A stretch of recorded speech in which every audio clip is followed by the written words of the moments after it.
好了，各位事务所的同学晚安，我是朱学恒。今天是2026年6月30号，这里是万事通事务所。今天要跟各位聊的是呢，超级圣婴来啦！印度热到45度，科学家估算呢，单日热死好几千人。媒体没怎么报道，但欧洲才热到35度，没有冷气开，全球媒体抢着报。你知道吗？这个 Elon Musk 说李光耀是天才，那为什么？因为李光耀发现一个秘密啊，没有冷气，没有新加坡，有冷气才有新加坡。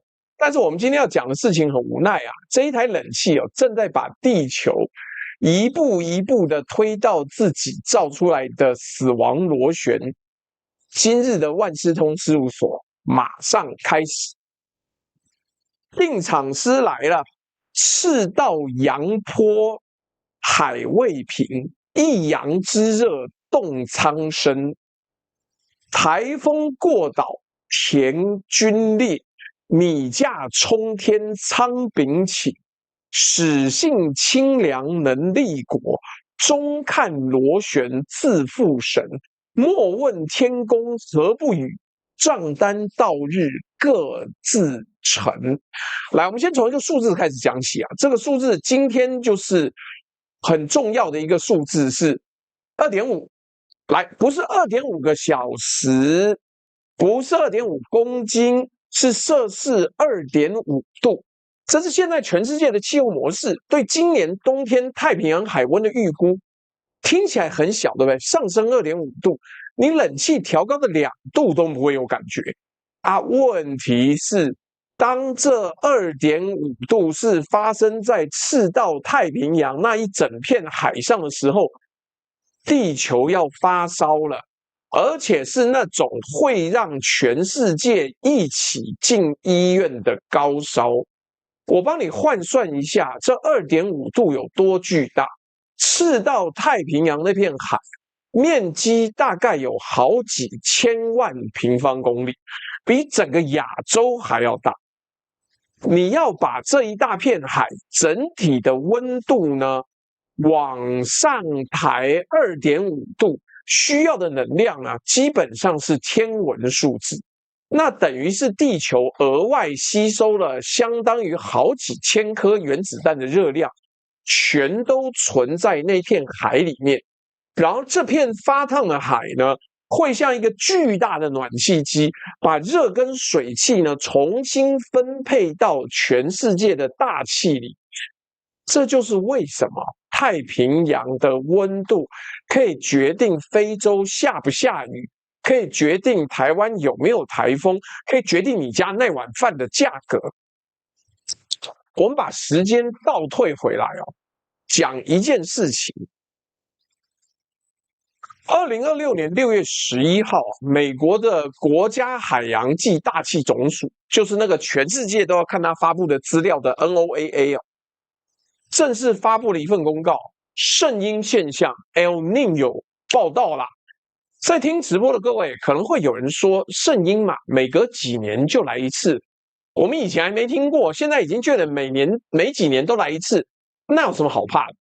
问题在这里，问题不简单的地方是，圣婴有大有小，小的圣婴海水温度升个0.5度1度，大家忍一忍就过去了。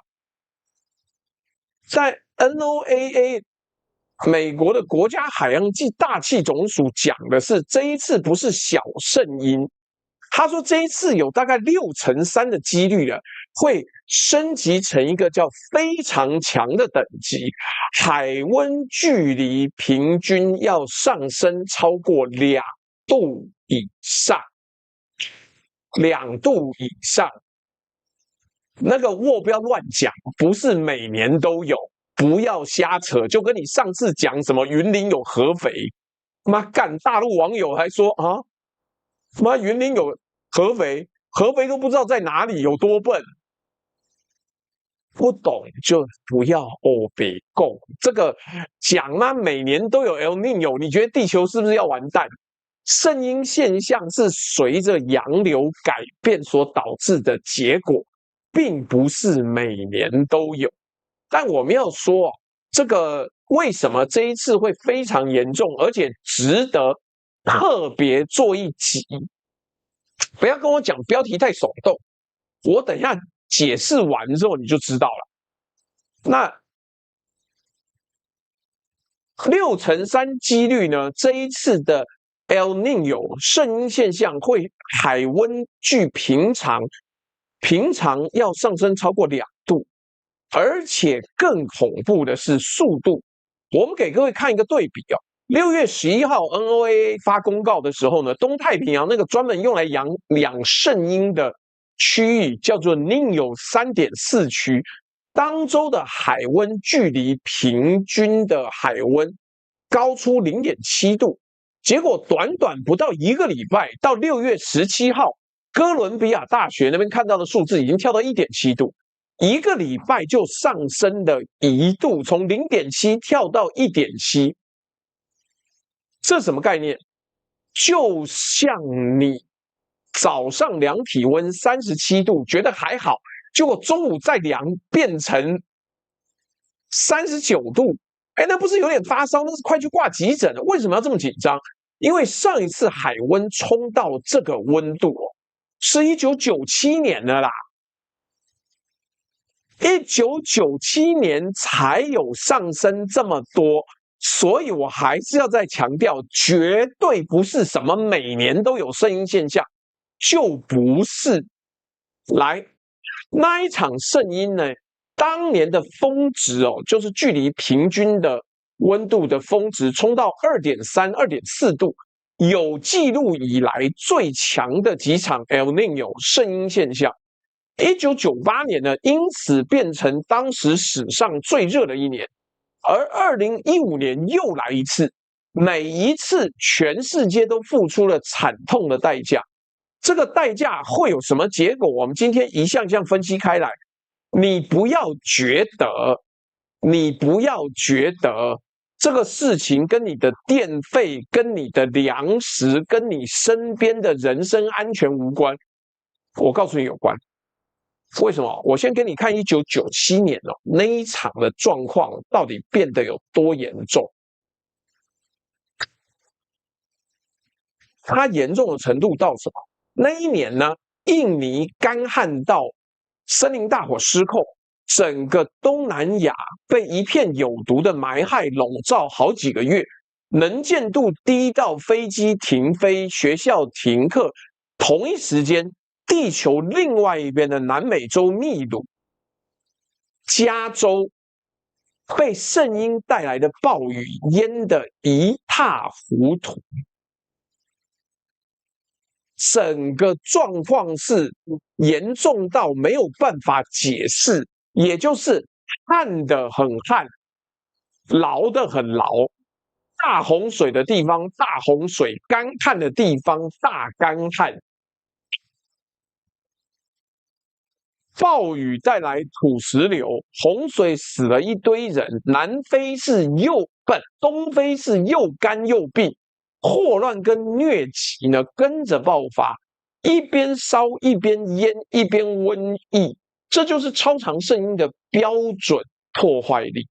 2015年那一场也没好到哪里去，伊索比亚那一带遇到几十年来最严重的干旱，上千万人陷入粮食危机，联合国到处募款救命。印尼的森林大火又因为干旱又烧了一次。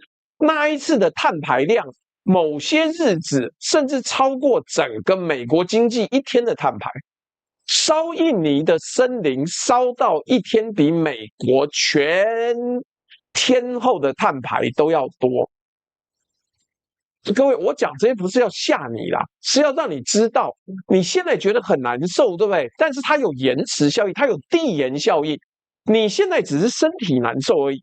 接下来，不管是粮价，不管是电力需求，不管是水，全部都会出问题。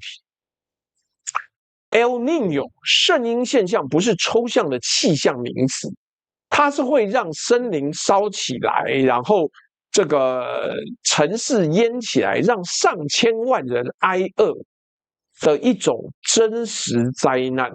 而我们今年面对的这一场模式推估，我在强调，美国国家气象与海洋总署的推估，可能比1997年、比2025年还要强，也就是它很有可能是人类有记载以来、有办法侦测以来遇到最强的圣婴现象。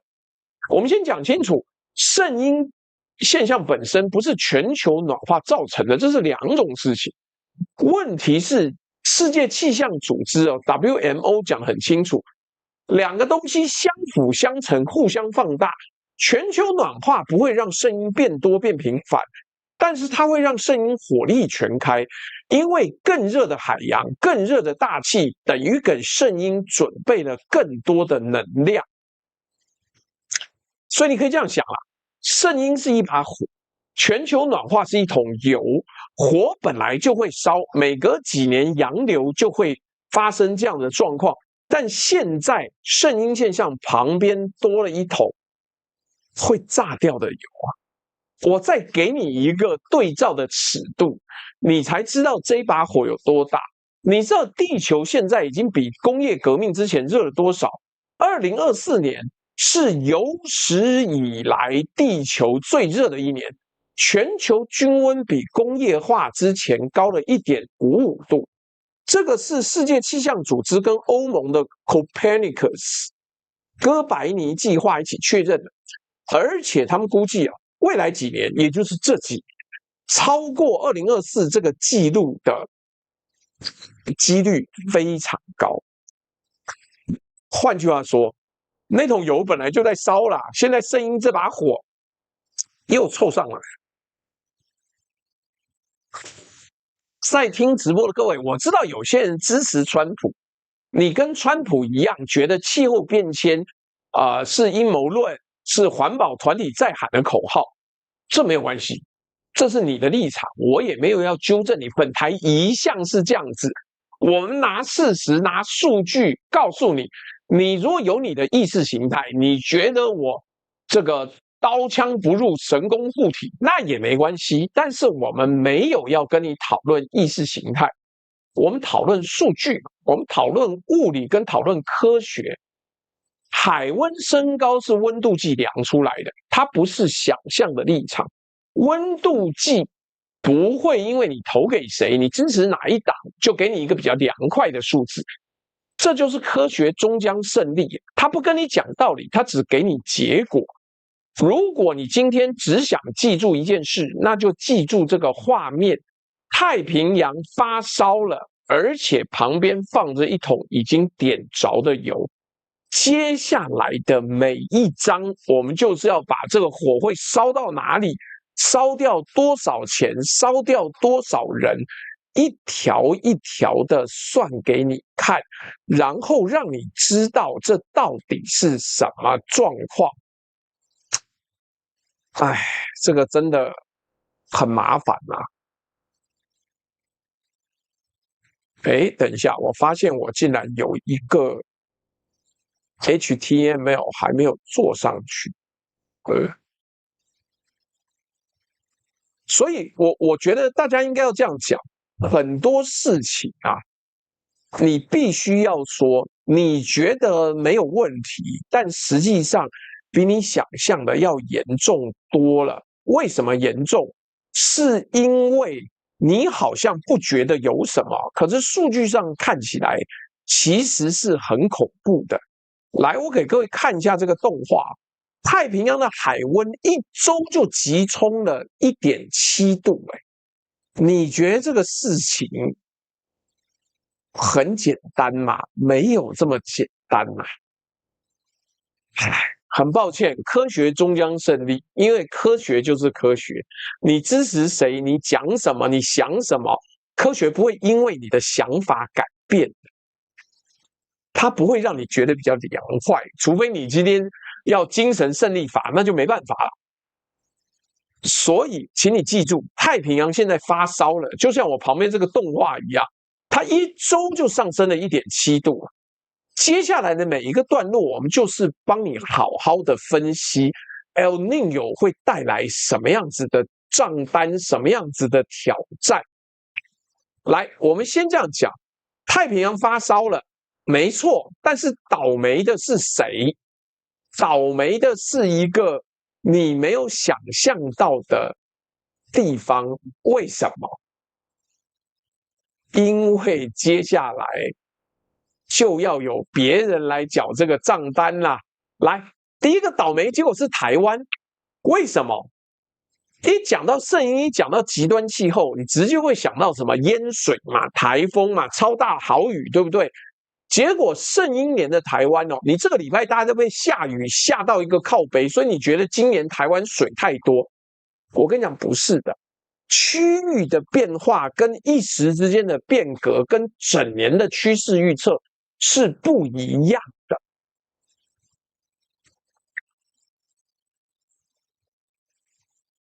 我跟你讲，这个机制很有意思啊。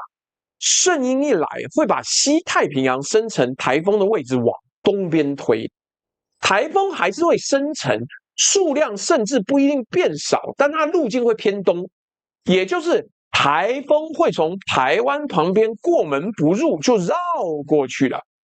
那台湾的水库你也知道，我们台湾的地形是波短流急，下雨非常集中。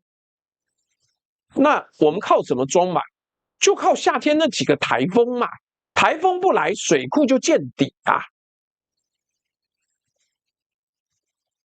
中央气象署今年的展望已经出来了，我念给你听。这是中央气象署哦，干你不要说嘛，又是中共同路人，我又恐吓台湾人，不是？他说，2026年下半年呢，台风生成数预估18到23个，气候平均是21个，所以数量没有多，没有特别多，但是重点在后面，7到9月啊，今年现在还是6月30号，所以那个雨下到靠北，我今天又差点中大雨，但幸好雨没有下来。他说7到9月台湾的雨量预估正常到偏少，温度呢是正常到偏高，而且台风的强度呢可能略偏强，路径可能略偏东，也就是什么意思？我们刚刚讲，它略偏东就偏到我们东太平洋的那个位置去了。那不穿过台湾，不经过台湾，不落在台湾，而且这整个状况不是只有台湾会受影响。整个西太平洋这一侧圣婴来的时候，标准剧本就是干。联合国粮农组织啊 ，FAO 已经点名了，菲律宾、印尼、澳洲这些地方在圣婴年都会有显著的干旱风险，部分地区呢农业干旱的几率超过50%。你会发现一个残酷的状况啊。圣婴把雨从西太平洋这边抽走，送到东太平洋去，南美洲那边会因此而淹大水，西太平洋这边在干旱。同一场圣婴，一边太多，一边太少。各位，你家如果刚好住在水库附近啊，可能会说啊，不就缺水，限水洗车不能洗，马桶少冲2次嘛？不是。台湾缺水从来不是洗车的问题啦，台湾缺水是先要牺牲谁？我们后面会算总账。我这样讲，你是种田的跟台积电，他妈政府水有限的时候，一定是先攻台积电。你是农民，你就不要抱怨，随便你，党没有办法帮忙你。我们后面会再讲清楚。我这边先破除一个迷思，每次讲到圣婴干旱 El Niño 的时候，就会说，台湾不是常常在喊重视水资源、重视粮食安全吗？政府不是都有在做吗？你去问那个林嘉欣。好了，我跟你讲一个事实核查的纪律，一个国家长时间嘴上重视，跟他今年是不是真的准备好了是两回事。政策文件年年都很漂亮，水库该见底的时候还是见底，因为它淤积。那淤积有什么问题呢？你没有趁机把它挖起，把那些泥沙运走的时候，到了夏天水多的时候呢，水库装的水就不够多，就这样子啦。水上重视不会帮你变出水来，物理学的水循环不会因为你开了几场记者会就给你打折，这就是科学终将胜利残酷的那一面。所以这一章的结论很简单，圣婴对台湾的第一张账单不是淹水是干旱，台风会从你旁边绕过去，把雨下在海上，然后台湾的水库就在那边干瞪眼。而且我要讲的是一个台湾特别倒霉的结构性问题，台湾的雨其实不少，年雨量是世界平均的2倍多，但是台湾留不住水。我们从小的地理就有学，台湾的河道呢波短流急，那坡是很短的，我们的河又短又陡，雨一下水哗啦啦啦啦就冲进海里了，流不下来。我们能存的就靠那几个水库，然后这些水库呢又因为几十年的淤积，所以越来越挡不住，越来越挡不住啦。所以照这个状况来看呢，台湾的水资源呢本来就是平常勉强够用，一旦少一场台风就立刻见底的脆弱平衡。圣婴会产生的影响就是把那关键的几场台风抽走。本来就月光族的上班族哦，薪水只要慢个3天发，你整个现金流就断掉。台湾的水库就是这种月光族体质，水一旦变少，台湾接下来要面对的是一连串先救谁、先牺牲谁的残忍选择。那如果是这样子呢，我们就先从泰国来开始讲好了。为什么？因为不得罪人，不得罪人。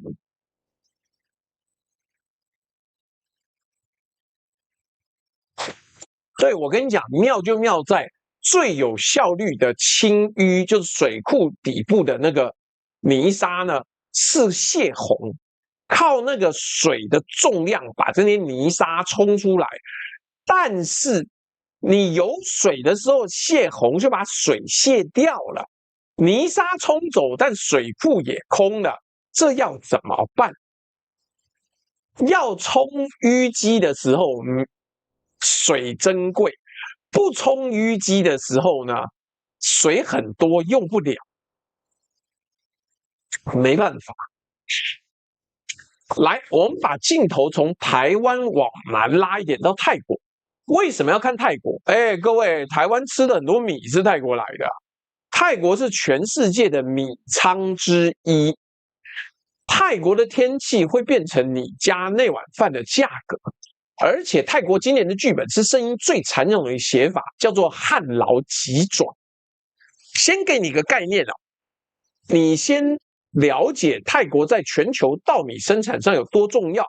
泰国长期是全球前几大的稻米出口国，它跟越南、印度加起来喂饱了全世界一大票买米的国家。所以泰国的田里发生什么事，不是泰国自己的家务事，它会透过国际米价传导到从非洲到亚洲好几十个国家的餐桌上。泰国打个喷嚏，全球的米价就要感冒。什么叫旱涝急转？我用个比喻你就懂。你想象一个人先把他渴个半死，渴到嘴唇都裂了，那个脸都这样缩干了，水都流光了，突然之间拿一个消防水管往他嘴里灌，先干死再淹死，这就是旱涝急转。泰国气象局啊 ，TND 今年的官方展望已经把这个剧本写出来了，我念重点给你。2026年全泰国的雨量预估比常年就平常少了大概1成。7月上半月，很多地方会出现降雨中断，就是该下雨的时候雨停了。干旱呢，就没雨了。结果你以为缺水缺定了，到8、9月季风一回来，短时间高强度的暴雨引发山洪爆发。为什么先干再淹会特别惨？因为土地被晒干晒硬之后会没办法吸水。你如果平常都保持湿润的话，那个水会渗进去。但是你把它晒干晒硬之后，要泡一段时间，它才能够吸水。所以这时候来一场暴雨啊，水渗不进去啊，全部会变成地表的径流，直接冲成河水。我不是在吓你哦，你看我背后那个图就知道，汉劳急转就是这个雨量就这样子，跟云霄飞车一样。AI 不能解决啦，他妈的，这下雨下太严重 ，AI 怎么解决？帮你想出人应该到哪里去休假嘛？来，这个泰国有非常近的前车之鉴，就在2023年9月，那一年9月呢，泰国爆发大洪灾，波及了37个省。根据灾害应变中心的统计，受灾人数超过31万人。泰国的农业部后来的报告，光是农作物受损就预计超过5亿泰铢。北部那些省份，清迈、清莱、南奔全部泡在水里。我这边讲到灾情，要先停一下，因为是真的家庭流离失所，没办法开玩笑的。我要讲的重点是2023年那一场，当时圣婴的强度海温距离平均大概才1.5度，比今年要少啊。而我们今年模式预估冬天要冲到2.5度，甚至更高。换句话说，2023年那一场让31万人受灾的洪水，可能只是今年这一年的预告片而已。所以为什么我们要看泰国？不是因为我们同情泰国，我们同情泰国，但是我们用它来举例，你才明白。因为泰国的田里面长不出来被淹倒、被冲走的米呢，最后会变成你家餐桌上涨价的那碗饭。而且这个先干后淹的剧本，台湾自己也不陌生。2021年台湾的百年大旱，就是台风不来，水库见底，然后好不容易等到雨，又怕一次下太多。台湾跟泰国隔着一个南海，但是被同一个圣婴照着同一个剧本在。你要准备好哦，那个账单已经开始往你家的方向走了。来，我们念一下今天的斗内今天的斗内目标是什么？如果今天的斗内达标的话，我们就来谈谈川普的黄金穹到底做不做得了，还有台湾的军事无人机跟美国的军事无人机到底有多少是纯唬烂。EOCO 谢你的斗内，刘建一说最近都在逛淘宝美的分体式空调，听说在欧洲卖到病鬼。今天1983年出生的社长没来。他今天天气太热，所以这个耐热度比较低的他，今天又暂时放我鸟。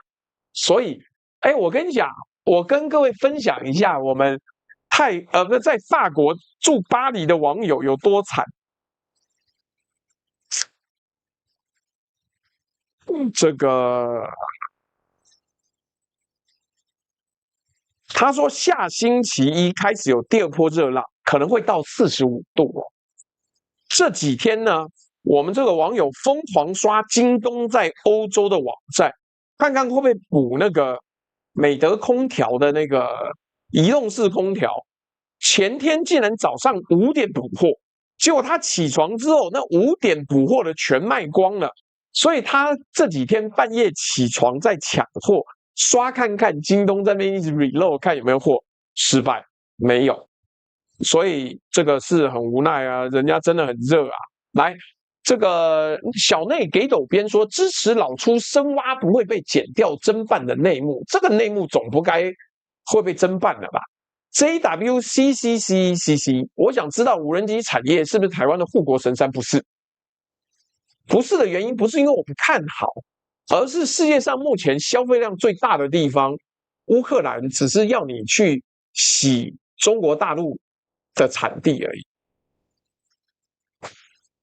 子祥说7到9月这么湿，先把方恩格放干燥箱，干人家不防水啊！你不要硬是弄他，好不好？我跟你讲，这个他说朱大来宾哦，这2天一个怕水，一个怕热，我就问我说，哎，那个谁，林嘉欣，你不是农民吗？你为什么会怕热？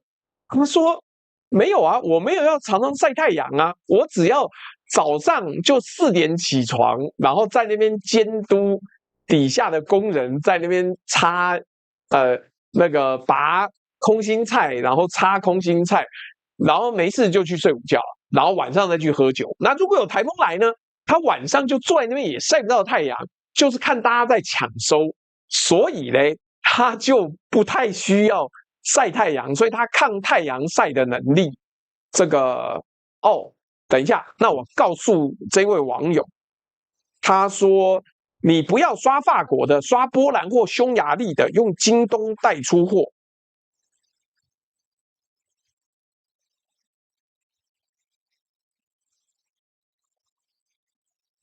据说可以把波兰或匈牙利的可以用京东代出货。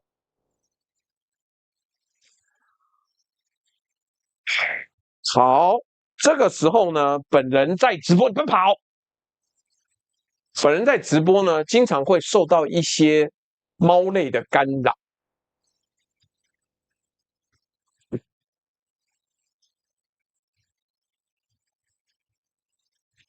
来，泰国的米出问题了，对不对？但是又干台湾什么事呢？告诉你，接下来跨赛啦。我先跟你讲一个想不到的时间点。现在这种旱涝交加，又缺水又干旱，真正会影响的时候在哪里？我跟你讲，不是现在，不是今年，是2027年。2027年，出吗？又想要出门了，对不对？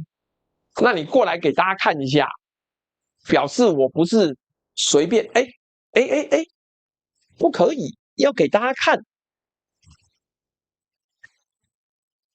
嗨，各位，这是我们家哭嘛，一名黑色少女。少女觉得一直待在屋里不爽，她要出去尿尿间吃饭。好，我们把她放走了。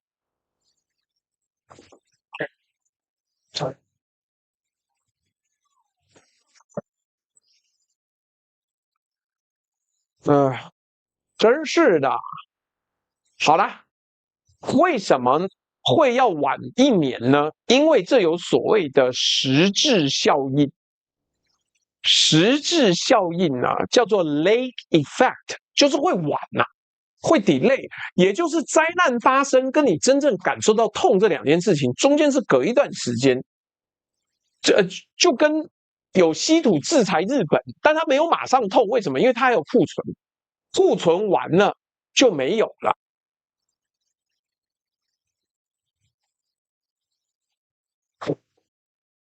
哦，对啊，小内给斗边说，别说找老的林嘉欣的，连抗热的越南、泰国、印尼佣兵现在都改夜间工作，因为实在太热，会热伤害。你不要这样子。来，我们先看有一个官方数据的棕榈油，因为其他的粮食不太好讲，那我们就先讲棕榈。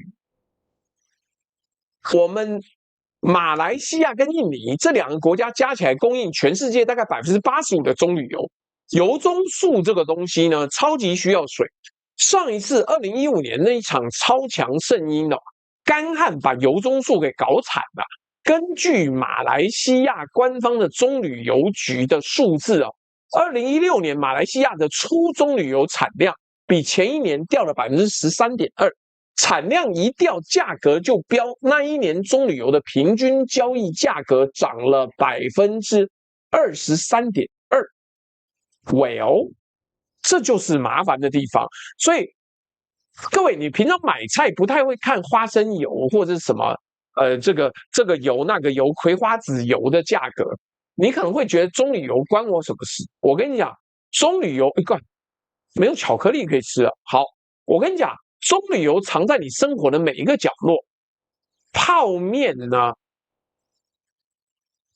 饼干、洗发精、巧克力、炸鸡，全部都有它。它涨23%，你家的食物全部跟着默默涨一轮。Winston Ruby 说：“朱大会说点赤马白羊节吗？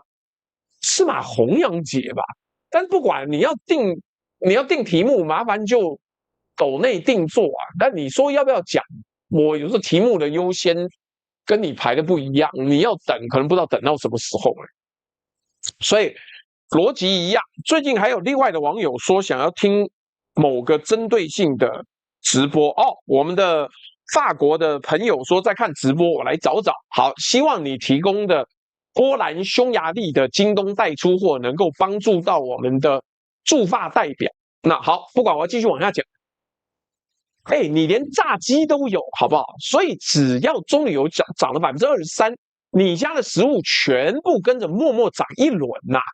我讲具体一点，你才会比较有感，好吧？不然听了都觉得我在唬烂。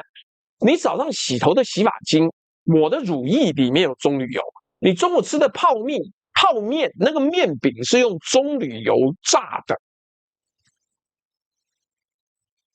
你下午嘴馋买的饼干、巧克力、洋芋片，几乎都有它。你晚上吃的盐酥鸡、炸鸡排，炸油很多就是棕榈油，因为棕榈油不容易变质，而且相对价格便宜。连你以为很健康的一些植物奶油、抹酱都有它的份。棕榈油是全世界用量最大的植物油，它不是某一样商品，它是藏在几百种商品背后的隐形成本。所以它一涨，不是某一样东西变贵，是你生活里一整排东西同时安静的往上跳一截。那为什么是2027？这就是实质效应 （lag effect） 的重点。油棕树是多年生的木本植物，它跟稻米不一样，稻米几个月一个生长季，缺水马上就反应。但油棕树被干旱打到的时候，它的生理损害呢，雌花会流产，果串发育不良，要等6到15个月之后，才会真正变成果实长不出来的减产。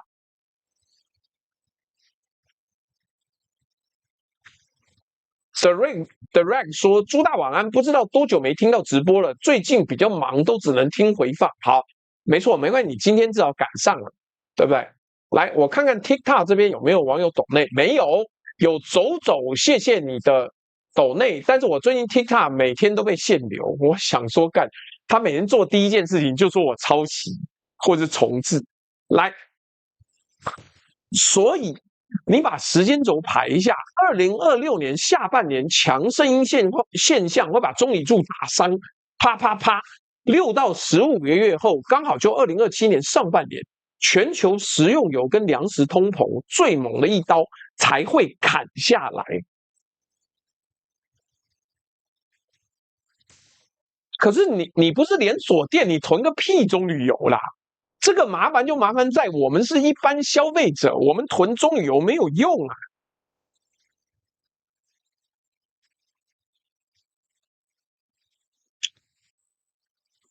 现在的央行最头痛的新名词叫做气候通膨，英文呢是一个新创的字，叫 climateflation， 意思是通货膨胀的来源不再只是印钞票，不再只是供应链，而是天气本身。干旱让咖啡涨，让可可涨，让食用油涨，这些涨价跟你中央银行升不升息没关系，是天上不下雨造成的。央行最怕这种通膨，因为它升息也压不下来。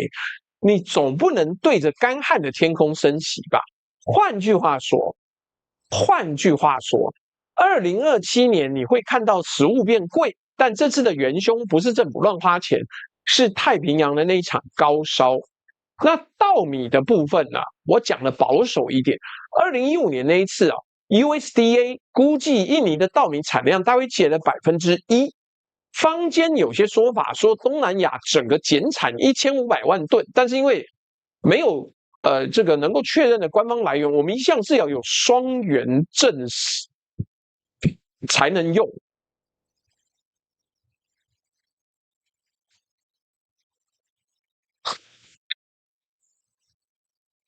所以这个麻烦的地方是我们讲保守一点，不要讲错了。但是稻米还有一个更阴险的攻击方式，叫做海水倒灌。谢谢 Rexinis 又抖了一个雷米金杯，对吧？蛋糕奖杯。好，2015年那一次啊，越南的湄公河三角洲，那可是东南亚的大米仓，因为干旱，河川水位太低，挡不住海水，海水就一路倒灌冲到内陆去了，把大片良田，因为海水是咸的，它把整个原来的淡水浇灌的水田整个盐化，就报废了。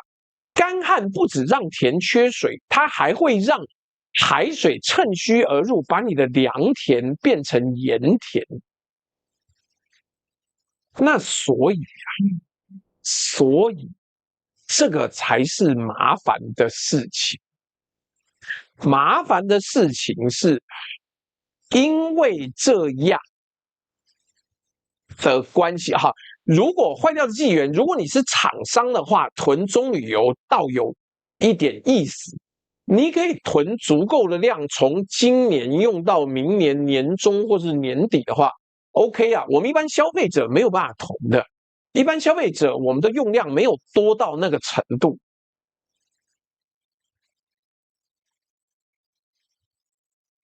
但是还有一个麻烦事情叫出口禁令。一个产米国如果连自己都不够吃的时候，他会干嘛？他会禁止稻米出口，先顾自己人。印度2023年就这样干过。对于既需要进口粮食的国家来说，就是你有钱也买不到啦。而且这一张账单啊，最先收到最重打击最强烈的是非洲啊。只要天气一巨变，非洲就倒大霉。联合国粮农组织跟世界粮食计划署 WFP 已经发出联合警告了。南部非洲跟 Sahel 地区，也就是撒哈拉沙漠南缘那一条半干旱地带，是这一次的重灾区。纳米比亚、Botswana、Angola、Zambia、Zimbabwe 这些国家呢，农业干旱的几率超过50%。他们呼吁要2亿美元去保护22个国家，以便让880万人不要饿死。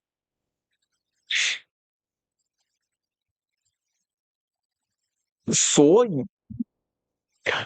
吴文敏说中旅游年头到现在涨1成哦，干你是做餐饮业是，不然你怎么会对中旅游的价格这么清楚？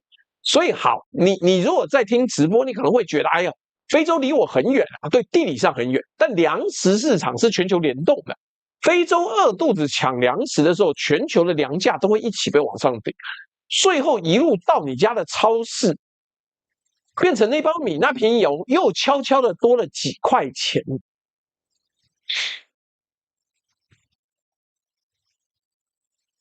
到这里你应该闻到味道了，全球的粮价要涨，而且是2027年引爆。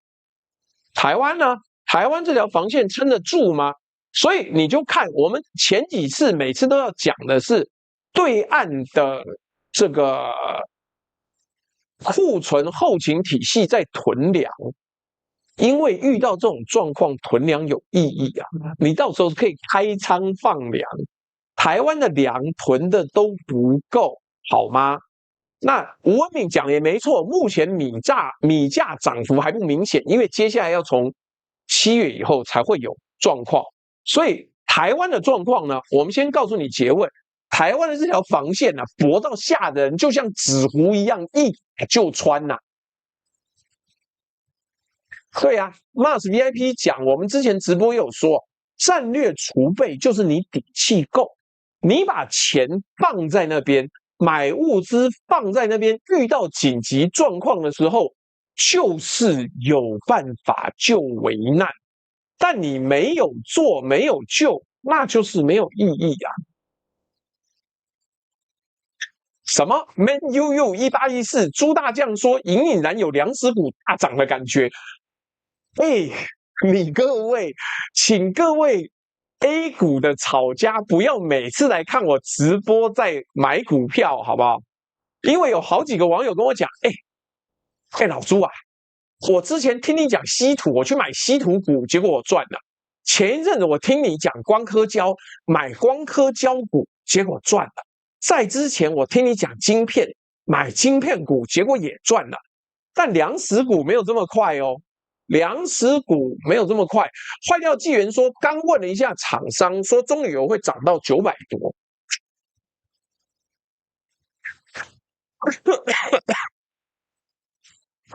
我是觉得罐头要囤一下，这倒合理，好不好？我目前的置顶的那个罐头啊，新兴食品的罐头没有涨价，请各位赶快下单。我礼拜四的时候会去出货，你在那个礼拜四之前下单，我礼拜五就一家锅全寄出去。Mars VIP 说明天就去买粮食 ETF，你够勇的话，你可以去买粮食期货啊。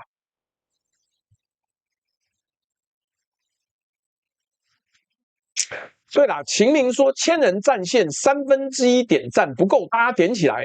可能很多大陆没有那么纯粹的分析，都是忽悠散户的。粮食股研究过，涨得很慢。对，除非你遇到强盛音，也许1年可以获利，可是你要有那个耐心。那所以就请各位好好的讲。我跟你讲，中旅游会涨价，这个东西倒是确定，但我不知道中旅游会涨价，你要买什么股票才会赚啊？如果你想要炒 A 股，你自己去研究一下。这个多余的我都不保证。对啊，辉劝说本台的对岸网友都把这边当做股票投资台。L 小戴好久没来啦。L 小戴说 ，Yes, Singapore's government storage of pork, rice, and cooking oil storage quantities have gone up。也就是他说没错 ，L 小戴讲说，新加坡的政府最近在囤猪肉、米跟食用油的储备增加了，就是这样子。好了，各位赶快按个赞，好吧？那多按赞，多人看到。那顺带一提，本台的收入呢，很多时候就是如果你今天买股票赚了，麻烦分我一点，好不好？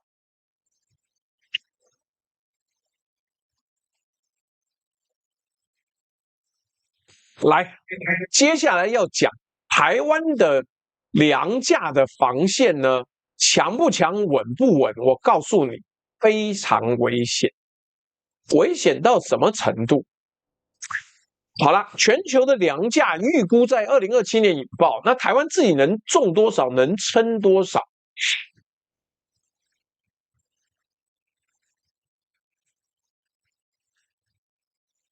我给你一个数字啊，你听完可能会倒抽一口冷气，30.74%，这是台湾最新的粮食自给率，用热量算的哦，还不是用公斤，还不是用平均的数字算，用热量算的。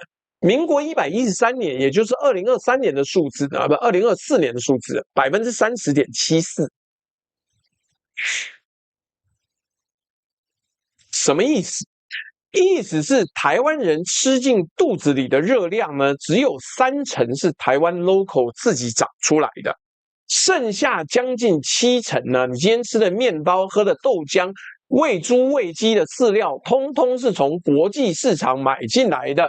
连台湾的面粉，绝大多数都是美国的小麦。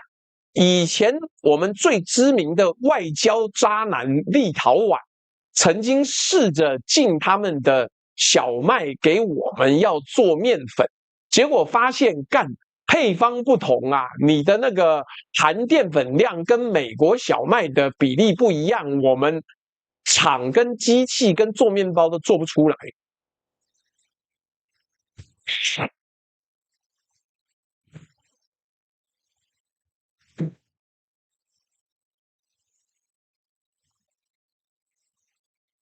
对，秦明说的没错，台湾的状况跟日本差不多，但日本又很奇怪，日本的粮食自给率呢是北海道几乎扛全国超过一半。那个以前荒川弘化百姓贵族的时候说啊，如果北海道独立建国的话，它的粮食自给率是200%。200%，台湾小麦可以种，但是我们的经济规模不到，所以一律都是进美国的。美国爸爸对你多好，来，你现在心里的 OS 应该是3成而已哦，这么低，对，就是这么低。而且这不是最惨的，最惨的是这条防线为什么跟纸糊的一样，只有1/3这么薄？其中一个原因就是气候。2023年台湾上半年遇到严重的旱象，嘉南地区被迫大规模的停灌，国产稻米产量直接双位数的衰退，把自给率拉到了18年以来的新低。我们再把时间往回拉一点，2015年那场大旱，看清楚台湾缺水的时候是怎么做选择的。2015年哦，因为前一年台风太少，全台水库春天就见底，政府怎么办？政府做了一个决定，当年台积电股价还没现在这么高的时候，政府做了决定，叫做牺牲农业保工业。什么意思呢？牺牲农业保工业啊，就是停灌休耕的面积哦，根据农业部的数字，超过32000公顷。为了补偿农民，政府发出去的补偿总经费高达26.46亿，就这么多，就这么多。那你说划不划算？没办法呀。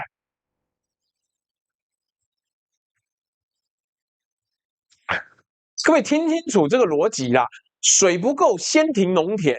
以前不是说以农为本吗？屁！现在是台积电才是优先，台湾是 TSMC 立国，好吗？因为水利署讲很白，优先保障晶片生产，不是农业。因为反过来双输，这句话你仔细想一想，护国神山要喝水，所以农田喝不到。我给你一个更尖锐的角度，联合国大学 UNU 有一份谈连锁型灾害风险的报告，讲得很直接。台湾的半导体业啊，之所以能在缺水时避免被严格限水，代价就是农业被更严格的停灌。换句话说，台积电那杯水不是凭空变出来的，是从农夫的田里端过去的，这就是等价交换啦。只是付账的不是做选择的那个人，而且这个选择呢，后坐力很长。2015那场旱灾啊，不是补偿个26亿就结束了。南投、嘉义、高雄那边的茶叶，整株缺水枯死，减产超过2成。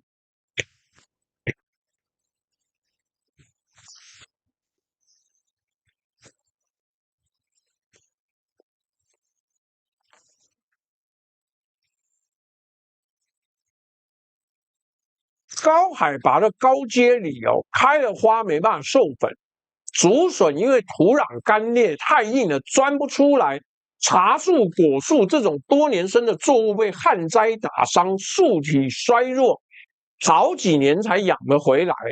一场旱伤的不只是当年，是未来好几年的农业底气。谢谢齐欧西斗内的一个红牌，最近这个世界杯的时候多了很多奇妙的贴图。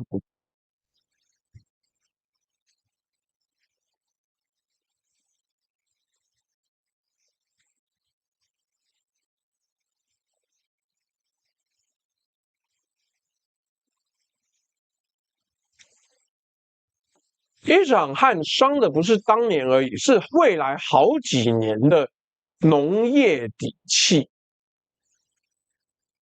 我们讲一个今天最恐怖的交叉点，你把3件事情叠起来看。第一，泰国这些年呢，这些东南亚国家明年可能因为圣婴大减产，甚至祭出出口禁令。第二，台湾的粮食自给率只有30%。第三，台湾自己今年又可能因为圣婴没有台风，明年春天再来一次2015年式的大旱，再一次停灌。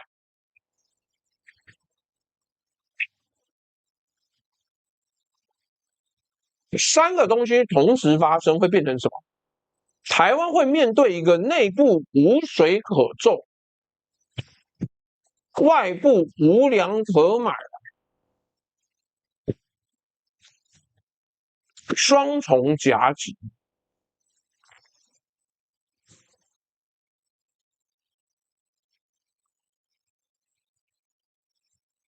那双重夹击就惨了啊！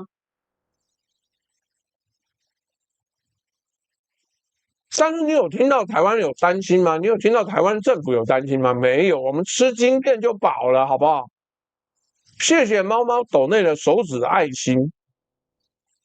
哇！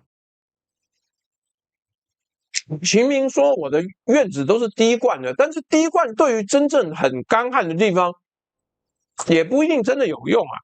我以前有一个朋友在甘肃的某个地方，他是用滴灌的方式种了很多树，但是我去看的时候，大概就倒了一半。内部无水可种，外部无粮可买，双重夹击呀！你看卷卷毛说的没错，他说不怕，今年是超级圣婴，你不会没有吃的。然后辉俊说准备吃泡面，哎，泡面也是棕榈油炸的哦，所以价格也会伤哦。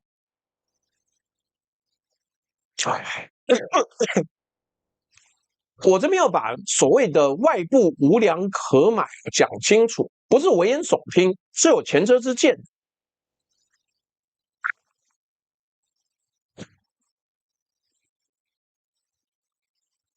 2008年全球粮食危机的时候，发生什么事情？一堆产米国，印度、越南、埃及、柬埔寨，为了保护自己国内的供应啊，纷纷宣布禁止或限制稻米出口。它限制出口，你就买不到啦，你有钱也买不到，好吧？结果呢，全球米价在几个月之内翻倍啊！菲律宾这种高度依赖进口的国家，政府急得到处求人卖米给他。2023年，印度又禁了一次白米出口，全球米价又再一次上涨。在听直播的各位，你看懂这个模式了吗？当大家都缺的时候，有米的人不会卖给你，他会先顾自己。钱在那个时候缺食物的时候是没有用的。你以为你拿的钱就能买到米，但卖家根本把门关上，救不了啦。不是。而台湾的粮食自给率只有30%啊，我们是那种门一关上就立刻有麻烦的国家。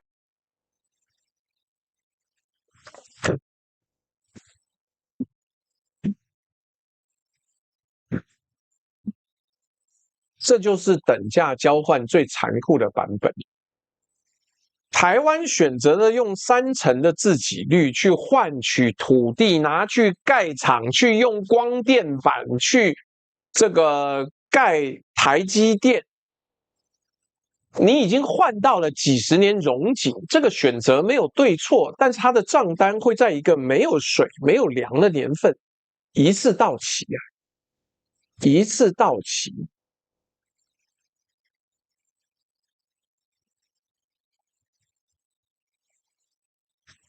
所以，好了，接下来又有一个很荒谬的事情出现了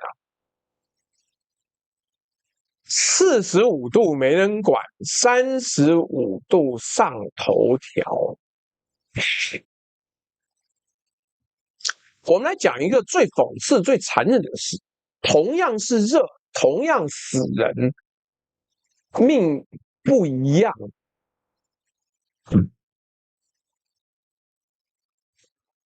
我给你看两个画面，第一个画面是印度，印度这个画面，今年热浪很多地方冲到45度、48度。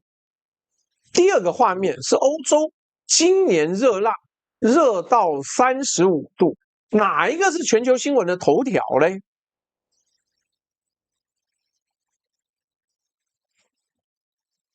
欧洲35度的欧洲，不对劲。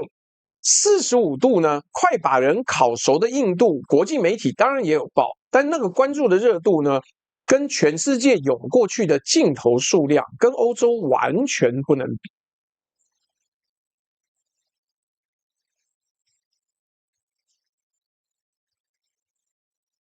TLTW 说，到时候有人会说，超前部署签的 ART 就是台美关税对等协议，说可以免税进美国米，然后会有一些好朋友配合专案进口一堆怪怪的米，厉害了吧？哦，顺带一提，我们还是要讲我们置顶的那个芒果烤玉米啊，现在是最后一周了，好不好？这个请各位要下单赶快下单，之后就没有啦。这个好东西不可能永远都有。所以，请各位要下单，赶快下单哦！最好的话，就趁我们最近这个时间点，赶快把它送出去，好不好？这样才开心呐、来，谢谢 Gas 送了手指爱心。来，更讽刺的还在后面，印度官方公布的热浪死亡数字低到夸张，某些统计哦，这么热的天气，只有死37个人。听起来好像还好，对不对？听起来好像还好，但科学家的估计完全是另外一回事啊。研究估计哦，光是单日的极端高温造成的超额死亡，在印度可能就有好几千人。最高温冲到45到48度，户外的劳工，那些没有冷气、靠劳力吃饭的人，就在那个大太阳底下，一个一个倒下去。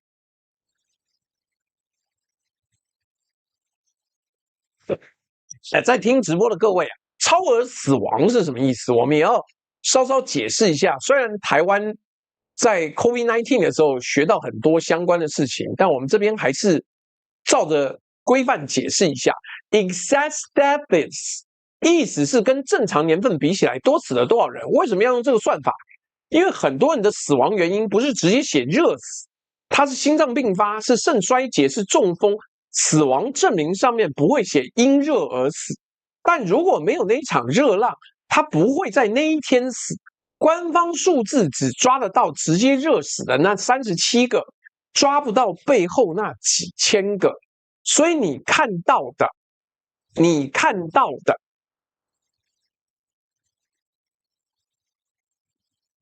是一个双重的落差。第一重落差是印度官方低报，把几千人缩成37人。第二重落差呢，国际媒体的镜头宁可去拍欧洲喷泉边降温的游客，也不太愿意停留在印度街头倒下的劳工。那为什么会这样？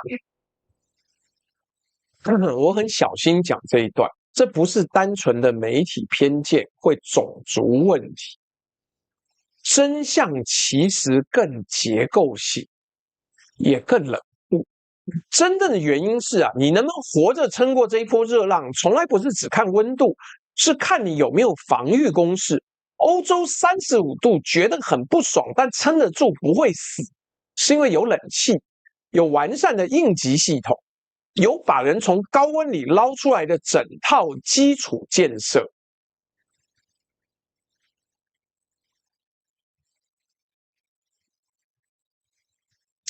印度45度撑不住啊，是因为最底层的那群人来说，这些东西通通都没有。我给你一个更大的框架， 20世纪的世界，我们习惯用已开发对上开发中，用全球南方对全球北方来划分贫富，但是在气候变迁的时代，有一条更新的、更残酷的分界线正在浮现，叫做冷气鸿沟。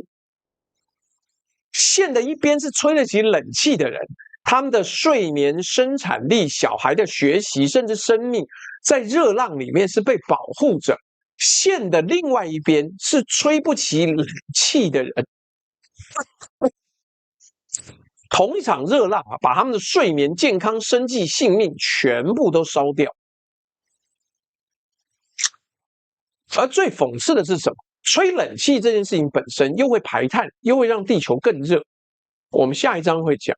所以线这一边的人正在用让地球更热的方式保护自己不被热伤害，而代价由线另外一边那些根本没办法吹冷气的人先承受。而且我多补一句啊，同样一场热浪打在有冷气的人身上是新闻，打在没有冷气的人身上是不稳啊。而且我多补一句啊，这个伤害不会停在热这一格，我们后面会讲到，高温会让人更暴躁、更冲动。没冷气睡不好又有经济压力的家庭，火气会找地方爆。所以对于最底层人来说，热浪是一波接一波的，先是身体被烤，再来是整个家庭的气氛被点燃。有冷气的人这两关都躲过去了。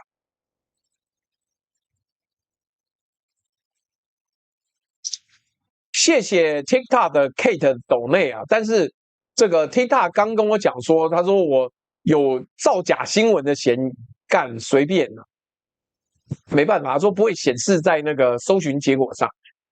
来，这就是真相总是伤人的地方。我们以为天灾面前人人平等是个谎，天灾从来不平等。它精准的往社会最虚弱的那一环加倍碾压下去。而说到冷气，这个决定谁生谁死的东西，背后藏着一个更大的故事，一个关于国力、关于文明，甚至关于 AI 的故事。下一章我们从李光耀开始讲起。妙了吧？有冷气才有新加坡。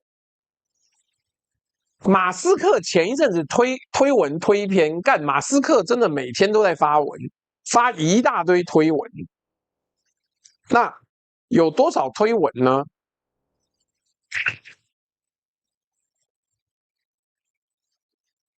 其中有一篇讲的是新加坡国父李光耀讲过的一句话，然后马斯克在上面加了4个字的评语：李光耀是天才。李光耀讲了什么，让马斯克说他是天才呢？李光耀说，冷气是史上最重要的发明之一。他说冷气改变了文明的本质，因为它让热带的发展变得可能。他甚至说，他当上总理之后做的第一件事情，就是给公务员的办公室装冷气，因为这是公共效率的关键。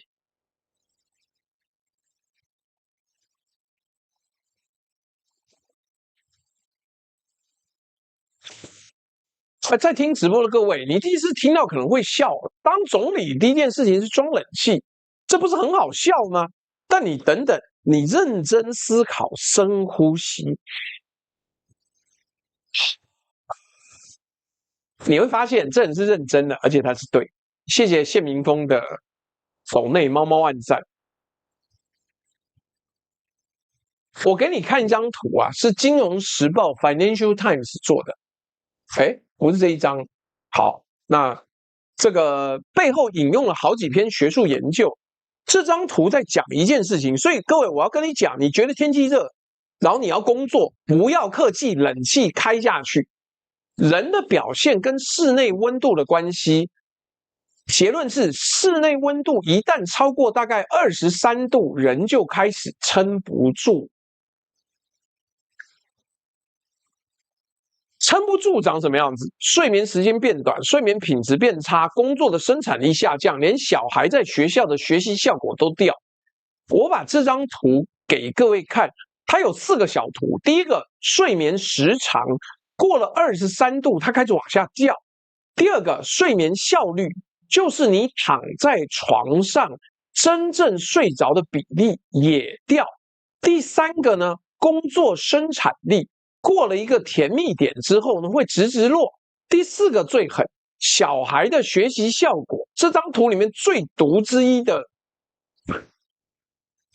注脚是这样写的：有装冷气、有开冷气的学校，高温造成的学习损失几乎完全消失。你想象一下这句话是什么意思？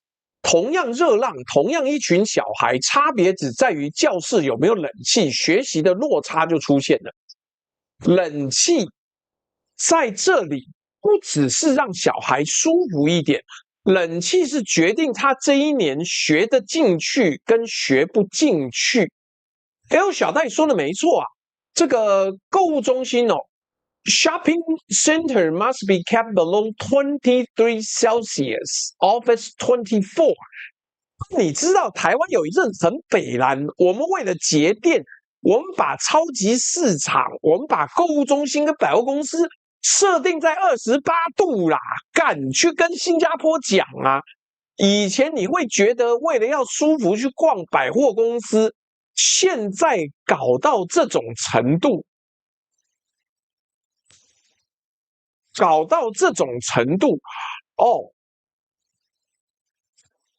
，L 小戴说他们的教室温度是摄氏25度，对，没错，台湾设到28度是见鬼，是不是？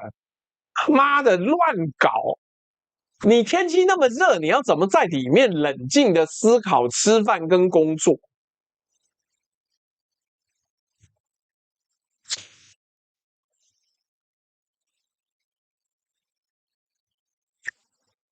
你把这些数据跟李光耀的话摆在一起看，你就懂为什么我们说李光耀跟 Elon Musk 说李光耀是天才。冷气不是让你比较舒服的奢侈品啊，冷气是一个国家能不能在热带地区维持生产力、维持竞争力的基础设施。有冷气才有新加坡，而且你想象一下新加坡的位置，它几乎就在赤道上，一年四季都热。冷气不是新加坡夏天的选配，是全年无休的刚需啊！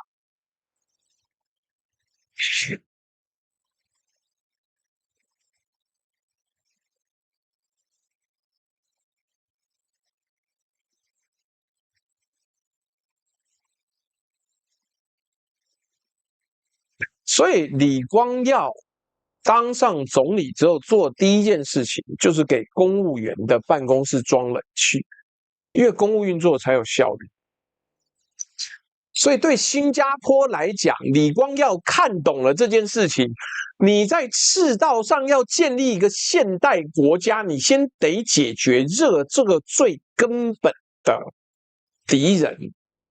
所以我接下来要讲一个最荒谬的事情了，发生在上礼拜五啦，6月26号。你知道欧洲现在被一场破纪录的热浪烤，对不对？法国飙到44度，是1947年有记录以来80年最热的一天。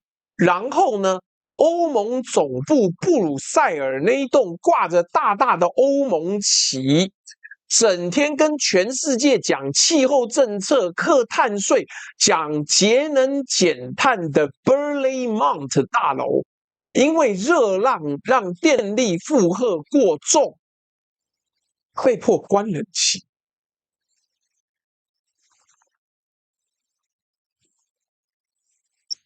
L 小戴说，我们不用走超过3分钟就能进入凉爽的冷气房。但是我很多年以前去新加坡的时候啊，我记得你们的地铁站体本身还是很热的，我不知道现在还是不是这样，我很多年没去了。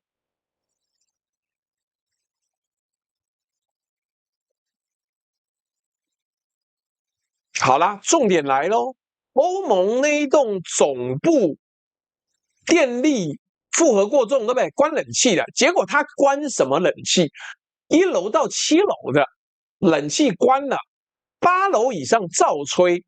各位猜猜看，各位猜猜看，谁在8楼以上啊？26位欧盟执委全部在8楼以上，主席冯德莱恩的办公室在13楼啊，最顶楼最凉的地方啊！谢谢 No b 尔。那所以呢，那天中午1到7楼3000个基层员工哦，收到了简讯说紧急通知，紧急通知，因为极端天气，1到7楼冷气强制关闭一整天。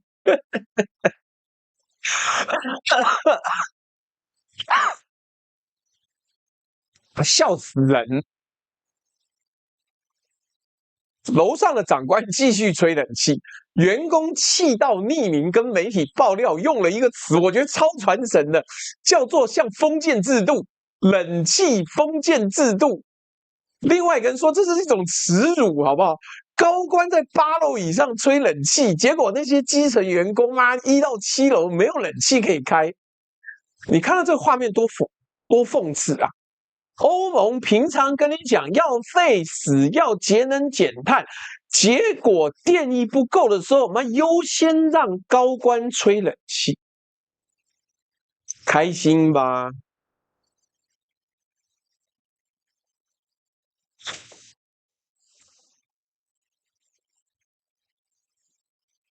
这不就是我们前面在讲的冷气鸿沟的真人版吗？一栋楼里面，楼上是贵族，有冷气，楼下是平民在流汗，差别不在外面的温度，外面对大家都一样热，差别在于你坐在第几楼啊？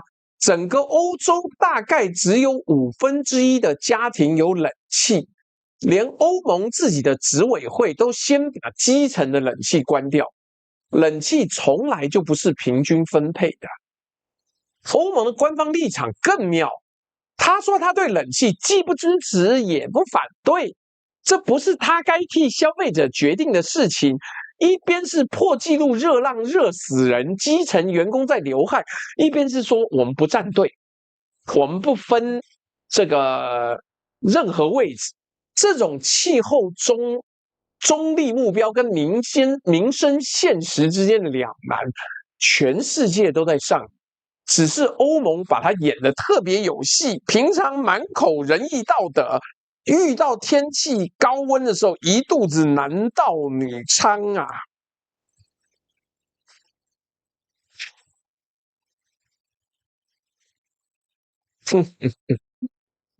妙了吧？好啦，故事如果只到这里，那只是一个励志小品，加一个讽刺笑话。可是问题来啦，问题来了，冷气是会吐热的。你家冷气为什么室外机那么烫？因为它把室内的热搬到室外去了。冷气从来不是消灭热，它只是把热移走。一台冷气是这样，那一整座城市的冷气呢？全世界为了 AI 盖的那些巨型资料中心呢？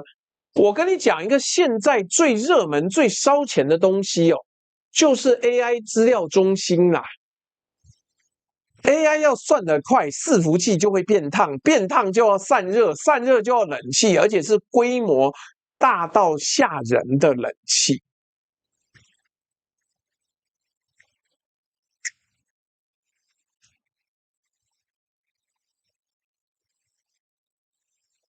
而且这个规模还在疯狂的往上涨。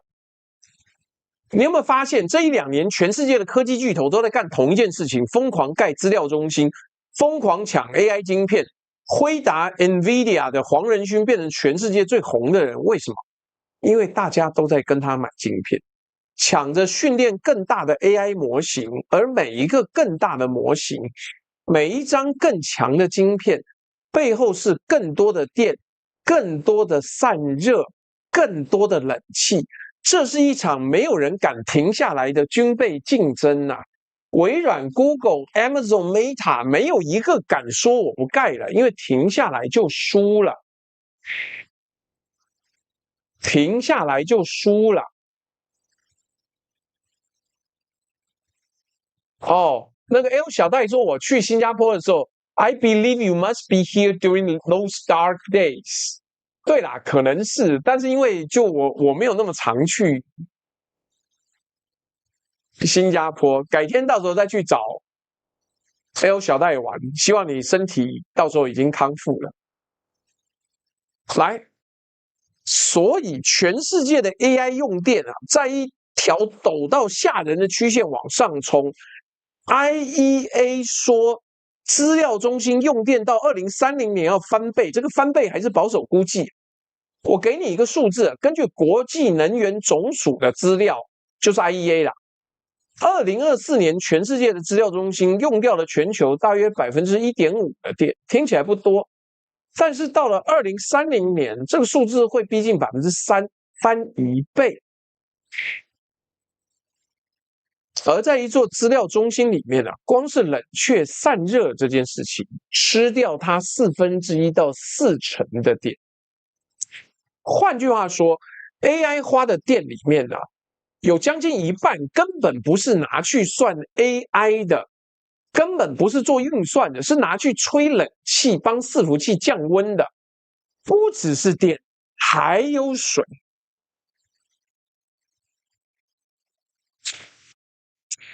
资料中心散热很多是靠水。AI 的耗水数字啊，网络上传的很夸张，什么问一次 ChatGPT 等于倒掉1瓶水。我们不要用那个说法，因为太不科学。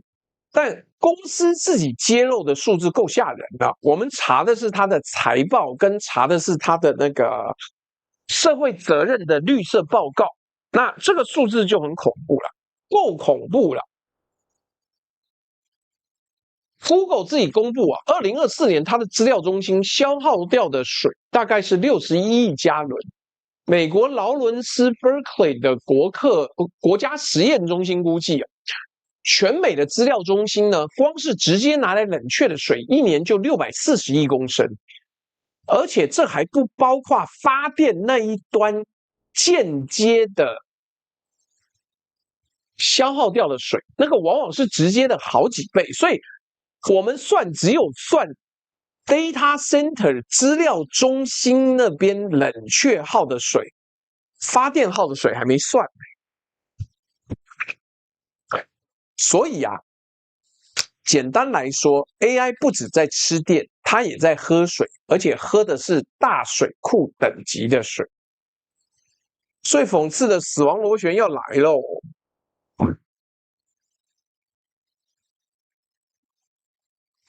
你跟我一起想这个循环，天气越热，资料中心越难散热，越难散热呢，就要花越多的电来散热，然后用更多的电呢，就排更多碳，排更多碳，天气就更热，然后又花更多电去散热，所以这个状况呢，就是一个莫名其妙的循环，一直往下沉，一直往下沉。这是一个衔尾蛇自己咬自己尾巴越转越快的循环。我们为了 AI 拼命散热，而散热这件事本身又让地球更热。这不是科幻啊！2022年7月啊，伦敦遇到了40度破纪录的热浪，结果 Google 跟 Oracle 在伦敦的资料中心冷却系统先后失效。伺服器被迫关机下线。Google 官方的说法是，多重备援的冷却系统同时失效，连科技巨头连有无数个备援的 data center 在40度的气温之下都撑不住。你想想看，这画面有多讽刺！这些公司花了几十亿，设计了好几层备援，就是为了确保万无一失。结果一场40度的热浪把所有的备援同时打趴。Oracle 甲骨文那一次的伺服器下线了22个小时，差2个小时就一整天24个小时。在这个 AI 时代资料中心宕机22个小时是天文数字的损失，根本不能想象。而这还是40度啊！各位记得我们开头讲的那个刘冠超就说，大家如果有兴趣的话，可以去看冷媒或是制冷相关的产业，譬如说鲁西化工跟聚化粉，给你一个暗示就知道。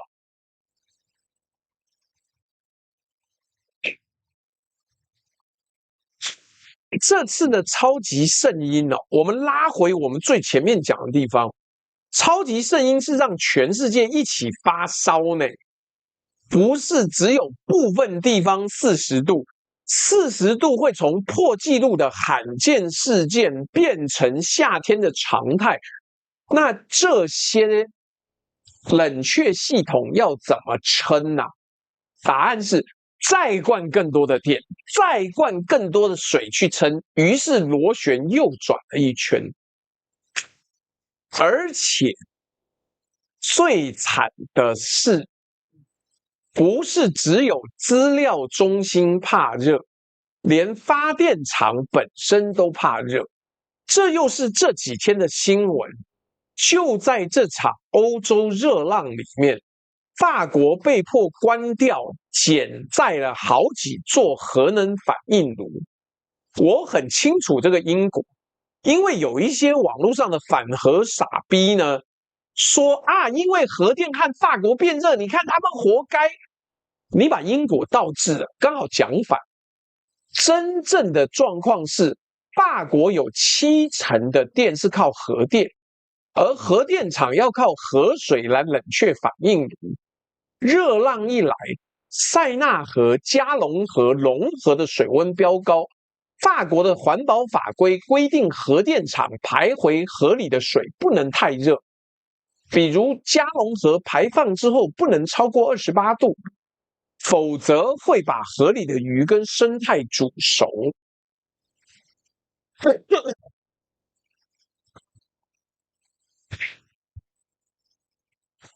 所以当河水本身够热了，核电厂再排热水进去就会违法，所以法国电力公司 EDF 只好关掉 Gorfac、Nogan 跟 Bouguer 这几座反应炉，或者是降载。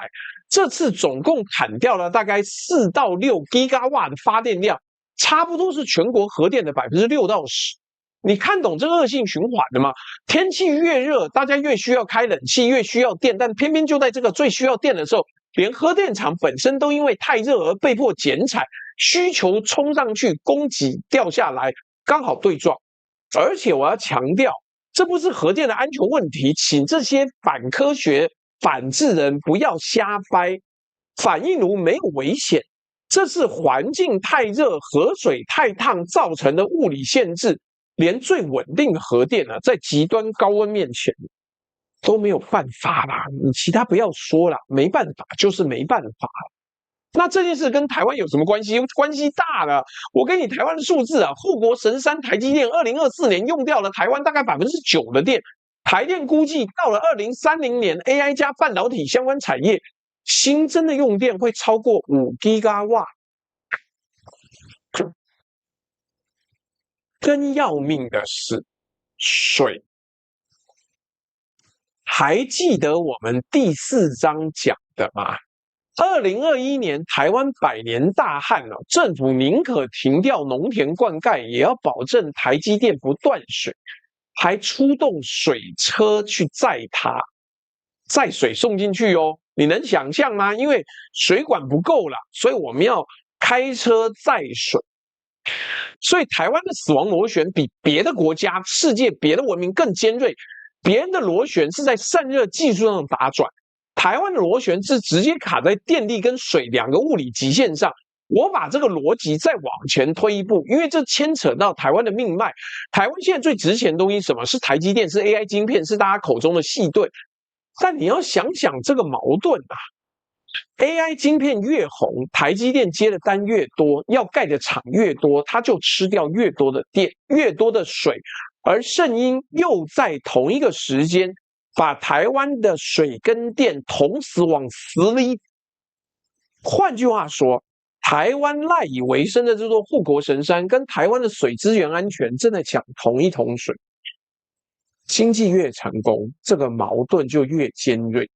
国际信评机构标普 S&P 已经发出警告，台积电的用电需求成长可能对台湾的电网造成压力，甚至影响到国家的信用平等。在听直播的各位，这就是等价交换的最高级、最残酷。你要当 AI 时代的世界工厂可以，但代价是你要拿你本来就不够的水跟电去喂它，而圣婴会在你最需要这两样东西的时候把它们抽走。我用一句话收掉这一章：电不够，你还可以盖电厂；水不够用，你想想这个差别。电力呢，再怎么难，你可以盖电厂，可以买天然气，可以拉电网，它是一个工程问题，是钱的问题。但水不一样，水是天上掉下来的。当圣婴决定不把雨下在台湾的时候，你拿再多的钱，再盖再多的厂，变不出一滴水。海水淡化又要耗大量的电，又绕回电力问题。在所有的账单里面，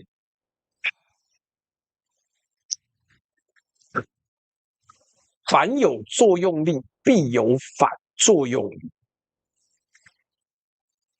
水这一章呢，是最没得商量的账单，他不接受分期付款，他只问你一句话：今年老天下不下雨？没有就没有，就这么简单呐。但是接下来要更麻烦了，你说国际动荡不安会怎么样？会更动荡不安，会更动荡不安呐。为什么？因为很多战争是肚子饿出来。飞哥说，白天如果在高温下工作呢，晚上洗澡、睡觉的时候一定要开冷气，睡好觉体力才会恢复。谢谢出口物的斗内。我再强调一下各位，今天我们这个礼拜我们带货那个。顺带一提，我今天买了一本好书，我个人觉得很棒，叫《宋词300首》。以后我有机会跟你讲，这种书真的是人类目前最宝贵的东西，连 AI 都没有。里面有一个孤本断简残篇的残篇，竟然全世界的 AI 都找不到，只有这本书里面有。干，我今天花400多块买这本书，我超开心的。当然，我们同样还要推一下，本台还有这个其他的好书正在贩卖，有重塑你对于商代文明的一本好书，叫《简商》，也有给你们家小朋友跟大人看的。我们为什么要读书？为什么要工作？我强力推荐，好不好？那我们今天的那个活动目标呢是。如果达标了，我们就来谈谈川普的黄金琼到底做不做得了，跟军事无人机这些公司吹捧了半天，到底是多少是纯腐烂？我跟你讲，什么孤本？你上网去查一个东西，叫做商纣焚陵异记。这本书或者这一个内容，在全世界都找不到。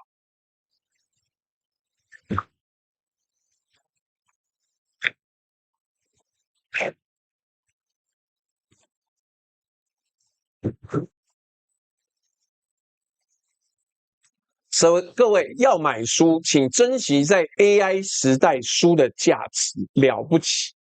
而且我今天发现一件事情，他妈的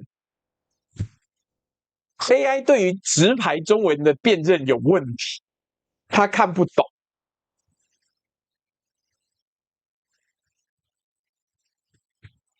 来啦，我们一路讲到最后面了。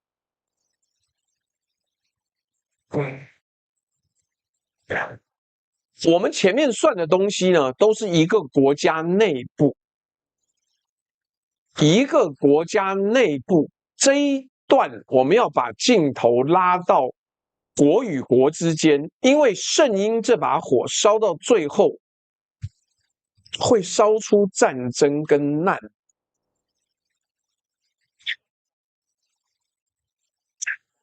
你可能觉得我们跳太快了，但是其实不是，我们这样还好。我跟你讲，气候为什么会扯到战争？我跟你讲一个逻辑链，你就懂了。而且这个逻辑链历史上一再上演。第一步，圣婴造成干旱；第二步，干旱造成粮食短缺，粮价暴涨；第三步，粮食短缺的地方人民开始挨饿；第四步，挨饿的人要么起来造反，要么被迫离开家园去逃难。第五步，造反变成内战，逃难变成难民潮，难民潮冲击邻国，变成国际冲突。从海水温度的异常到一场战争，中间就这么5步。我给你看历史最有名的案例是什么？阿拉伯之春就是最有名的案例。2010年到2011年啊，全球粮价飙到历史新高。根据联合国农粮组织啊，当时的粮价指数，2011年2月冲到大概237.9点，是当时的纪录高点。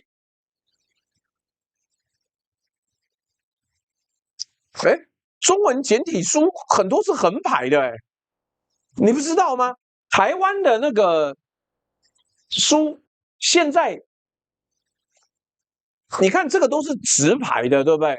但是中文简体书有很多横排的，我一时间手头拿不出来。但是，我举例一下，但本人嘛有很多奇奇怪怪的书。你看这本书本身也很北蓝呐，但是这是我个人的兴趣，叫《丧尸脑科学》。你看它是横排的，它是横排的，好不好？来，先丢着。所以呢，突尼西亚、埃及、叙利亚一个一个爆发动乱。哦，谢谢出公务又送了10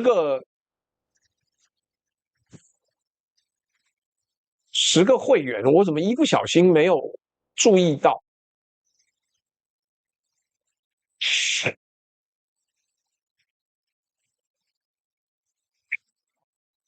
突尼西亚、埃及、叙利亚一个一个爆发动乱，那场席卷整个中东，推翻好几个政权，最后把叙利亚拖进长达10几年内战的大火。它的隐性之一就是面包的价格。当然，我们要讲的很小心呐、粮价不是阿拉伯之春唯一的原因，里面有独裁、有贪腐、有失业、有积怨。粮价是那根点燃火药桶的火柴，不是火药桶本身。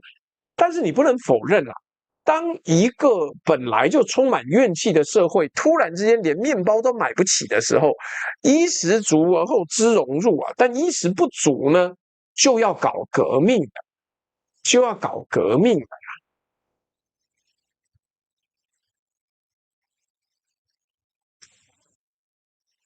学术上其实有人算过这个，有3位学者，2013年发在科学 Science 期刊的一篇研究，综合了60项的量化研究，得出一个结论：气候往极端方向偏移一个标准差，群体之间的冲突，也就是内战暴动这种发生的频率，中位数会上升大概14%。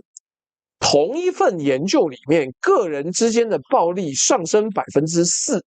注意这个对比， 14%对4%，气候对群体冲突的放大效果是对个人暴力的3倍以上。换句话说，热最可怕的不是让你跟邻居吵架，是让一群人跟另外一群人开战。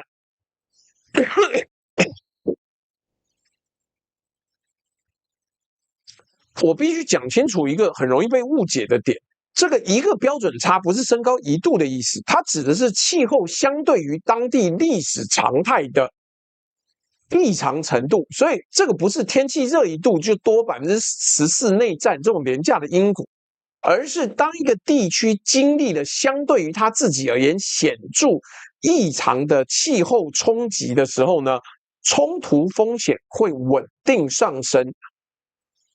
这跟台湾跟亚太有什么关系？关系在粮食出口禁令这条线上。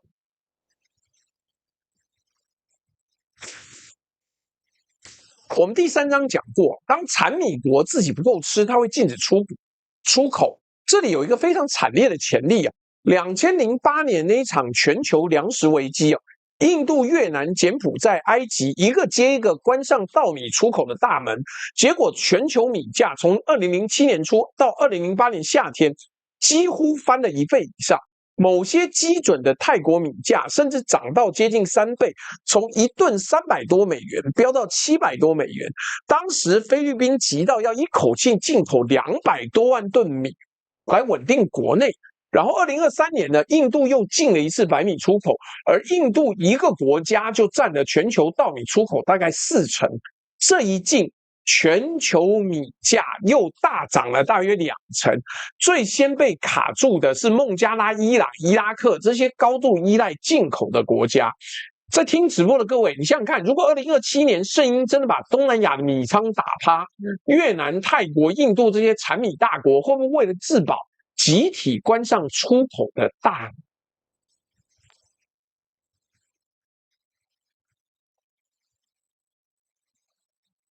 一旦这个骨牌倒下，对于粮食自给率只有3成，几乎全靠进口的台湾来说，那就不是米变贵的问题，是有钱也买不到米的问题。粮食会在那一刻从一个经济商品变成一个战略武器啊！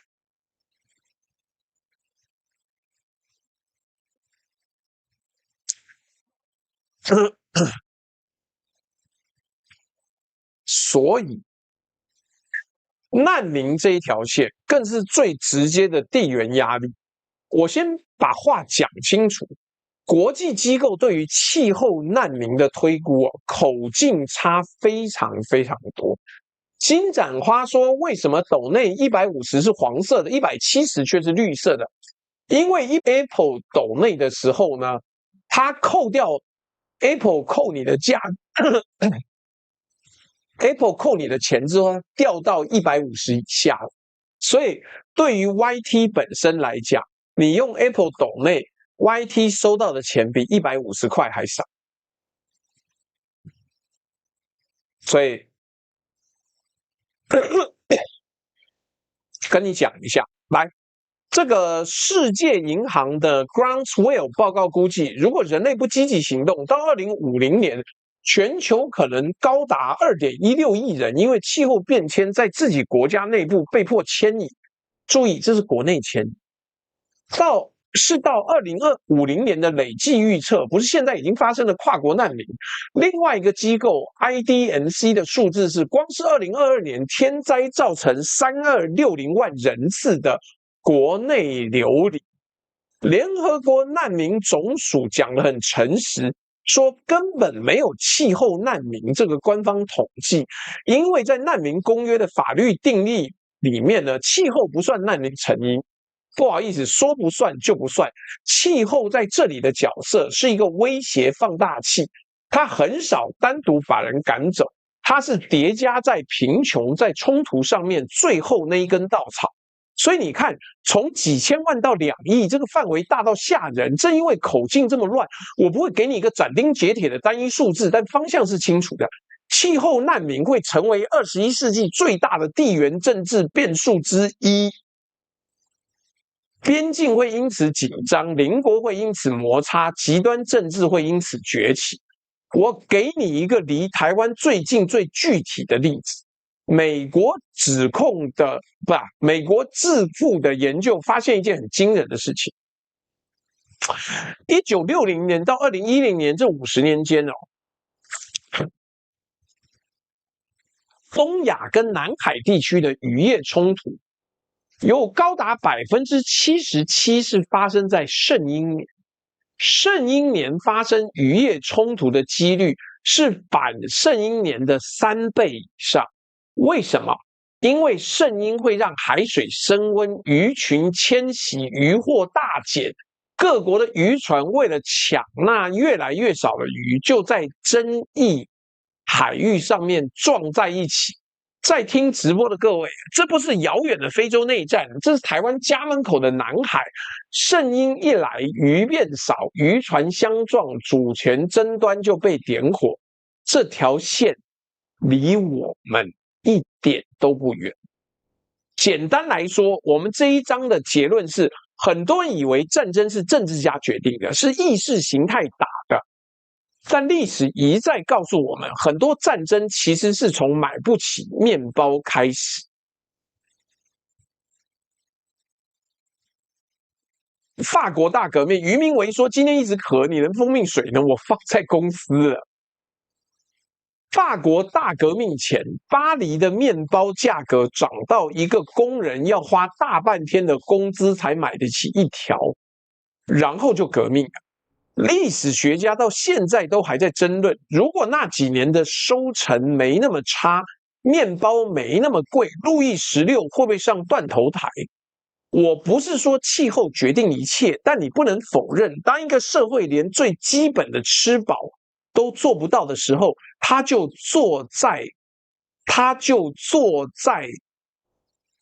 火药桶上面，而圣婴呢，正好就是这个火药桶的最上面的状况。有网友说开始断断续续的，没有哦，是你断断续续的。我这边随时都有在监控网络速度，没有断断续续哦，请你检查一下你的网络啊。那圣婴就在这几个本来就脆弱的地方哦，把火药桶装满。圣婴不会直接发射飞弹，但它会饿死农作物，饿出饥荒，饿出怒火，然后让人类本身自己扣扳机。这就是真相总是伤人的地方。压垮一个文明的，有的时候不是敌人的军队，是一场他以为跟自己无关的干旱。好了，接下来更剉赛啦。战争是饿出来的，社会成本也是。社会成本也是。我们已经算了水，算了粮，算了电，但圣婴的账单 El Niño 的账单上面有一笔你想不到的成本，请各位就要小心，就要小心。热浪不是只让人中暑，它会让整个社会的摩擦系数变高。谢谢 Fenrir 的这个叫什么停放公车。所以夏天的时候，你连出门都要小心。我先把话讲清楚，你不要误解。我不是说天热大家就会犯罪，我这样讲太直接，而且太跳跃。我讲的是一个更细致也更有证据的东西。我们先看数字，有一篇在2024年发表在《环境健康展望》EHP 的系统性回顾。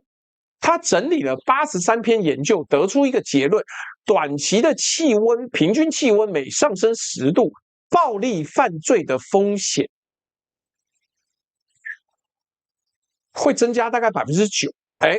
我用词很小心哦，暴力犯罪、攻击、伤害、家暴这一类，财产犯罪呢，偷窃那一种关联就没有那么一致。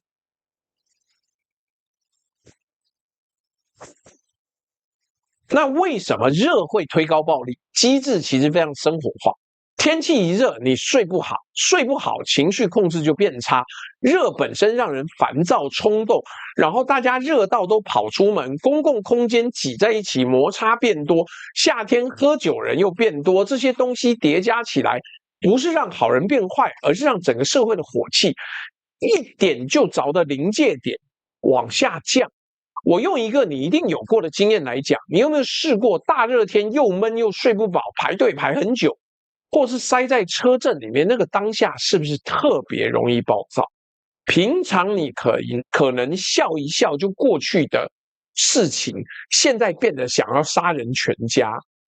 就像现在，请各位多多按赞，不然感觉好像没有人看这一集一样，好不好？先跟各位说，会心浮气躁，那一刻你就是想骂人。不是脾气变坏，这是生理。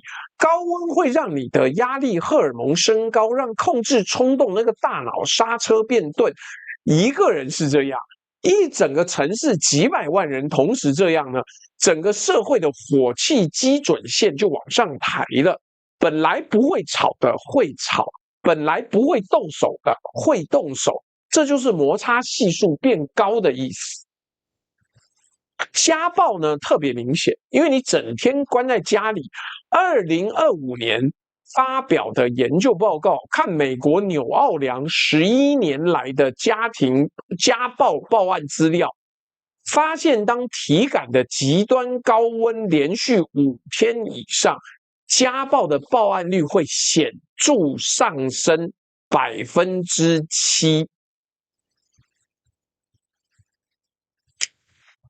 韩国那边也有一篇全国性的研究，看2016年到2020年夏天的犯罪资料，也发现暴力犯罪的风险在日均温大概28度的时候最高，但他同时也诚实的发现，温度再往极端高温推下去，风险反而没有继续一路冲高，就带到我接下来要讲的另外一面，太热会想要揍人。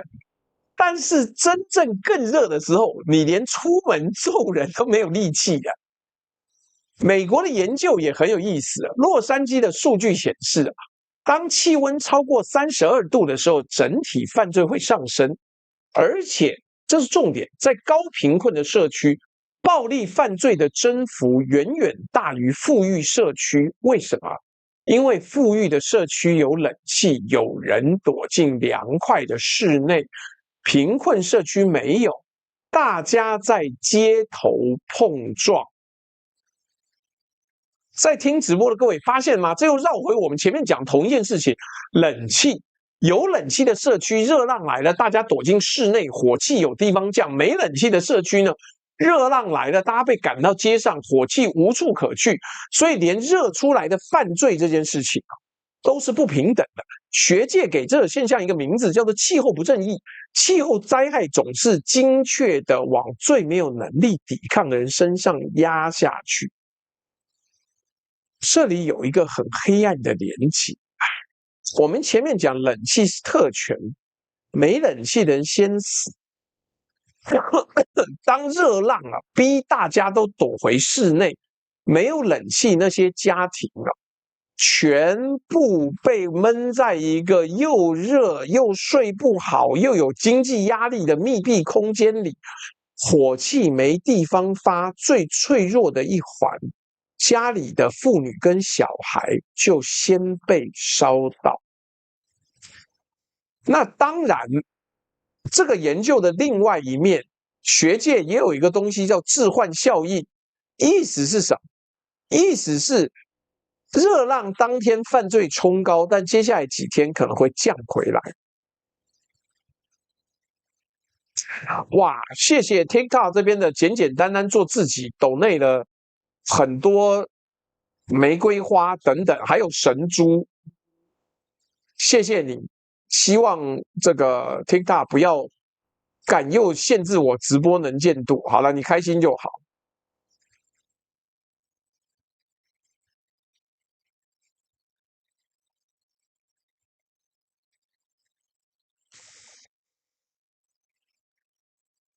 但接下来我刚讲了，这冲突会降下来，因为有很多冲突只是提早爆发，不是无中生有。而且如果热到极端致命的程度，大家连出门的力气都没有，街头犯罪反而停滞。所以这不是越热犯罪越多的直线，它是有复杂性。但无论如何，把这几个东西加起来，方向是清楚的。圣婴账单还有一栏叫做社会成本，政府不会公布出来，但它真实存在。多出来的家暴报案，多出来的街头冲突，多出来的警力负担，多出来的急诊。而且你发现吗？这一整集所有东西是连在一起的。缺水兵出停灌，停灌推高粮价，粮价饿出动乱，高温晒死劳工，闷出家暴，冷气划分了贫富的生死线，又转动了让地球更热的螺旋。这不是8个独立的问题，这是同一个问题的8张脸，他们会在同一个时间互相加成的砸到一个社会的头上。就这么麻烦了，不然怎么办？简单来讲，圣婴加上全球暖化带来的从来不是只是气象问题，是治安、医疗、粮食、能源、家庭暴力一起被推高的系统性压力。来了，要结论了！今天讲了这么久，我终于要做结论了。你听了一大堆的科普，就要思考这个结论了。整张圣婴的天后的账单，就不止我们热死了，我们太热了。我把整个账单从头整理一下。太平洋现在正在发烧，海温一中从 0.7 跳到 1.7， 对比1997年更严重。台风会从台湾旁边绕过去，水库见底，泰国旱涝急转，先干死再淹死。2027年呢，全球的粮食账单会因为迟滞效应被引爆，棕榈油涨，稻米减，出口禁令随时会来。台湾的粮食自给率只有30%，内部无水可种，外部无粮可买。印度45度没人管，因为没冷气的人是不稳啊，有冷气的人是新闻。冷气这个救命的东西背后是一个越转越快的死亡螺旋，连 AI 都怕热，散热又让地球更热，粮食一旦短缺会饿出动乱，饿出难民，饿出战争。很多战争是从一块买不起的面包开始的，最后热浪还会悄悄地推高家暴，推高街头的火气。这就是圣婴年的账单嘛，一张你从来没有签过名，但是你逃不掉的账单。白二少是新同学，跟大家打招呼是吧？但是直播都快结束了，在听直播的各位讲到这里，可能有些人会开始觉得喘不过气，会问我说：“那我能干嘛？”这都是国家级的事情，国家级的事情啊，小老百姓能怎么做？来，有些事情你可以做。你说的对，太平洋的水温上升你挡不住，台积电要用多少水？赖校长的能源政策怎么走？东南亚会不会禁止稻米出口？这些你一个人一票改变不了，国家那张大账单你无权拒绝。但等价交换这4个字还有另外一面，你可以决定你自己要付多少。我讲具体的，这一集讲的灾难最大的特征是什么？是可以预料。圣婴不是地震，它不是毫无征兆的。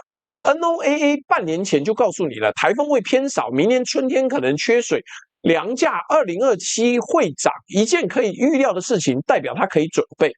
第一个，水跟电。圣婴年呢，台风偏少，水库可能见底，可能影响供水甚至供电。你能做的不是恐慌，是降低你对即时供应的依赖。家里存点水，准备一个行动电源。顺带一提，置顶的连结里面有嘉美能所代理的酷泰科的行动电源，是小米以前的子品牌，保证好用。虽然现在价格上升了，但你现在不买，之后价格会涨更多。多准备行动电源，这不是世界末日准备，这只是给你自己留一个断电断水那几天的缓冲。我讲白一点，这会跟你手机会留11%的电是一样的道理啊。你不会等到手机要关机才开始找充电器吧？那为什么要等到停水那天才开始后悔家里没存水？这不是末日思维，这是现金流的思维，给自己留一点不依赖万物供应的余裕。第二个，粮价，2027年要引爆的全球粮食通膨会传到你家的餐桌，适度的、理性的备一点不会坏的存粮，不是去抢购，不是去囤积。譬如说，同样的，我们置顶的那个连结里面有星星一个以前做军用粮食的罐头，你家里放个3、4组，不管粮价、不管菜价怎么波动，你随时至少有一些最基本的蛋白质可以准备，能多安全活几天就活几天。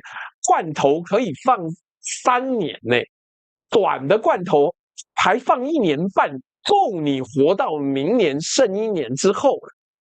所以不是抢购，一窝蜂的抢购本身会制造短缺，你是要平常就维持一个合理的家庭存量，让你在最贵那几个月可以不用跟着恐慌，不用用最高价去买。这时理财，粮食理财不是囤积。第三个呢，最便宜，这是最该准备的。哦，谢谢七喜加雪碧，还有神猪也抖了这么多。各位，今天是要让我 TikTok 拿到前所未见的多的小礼物吗？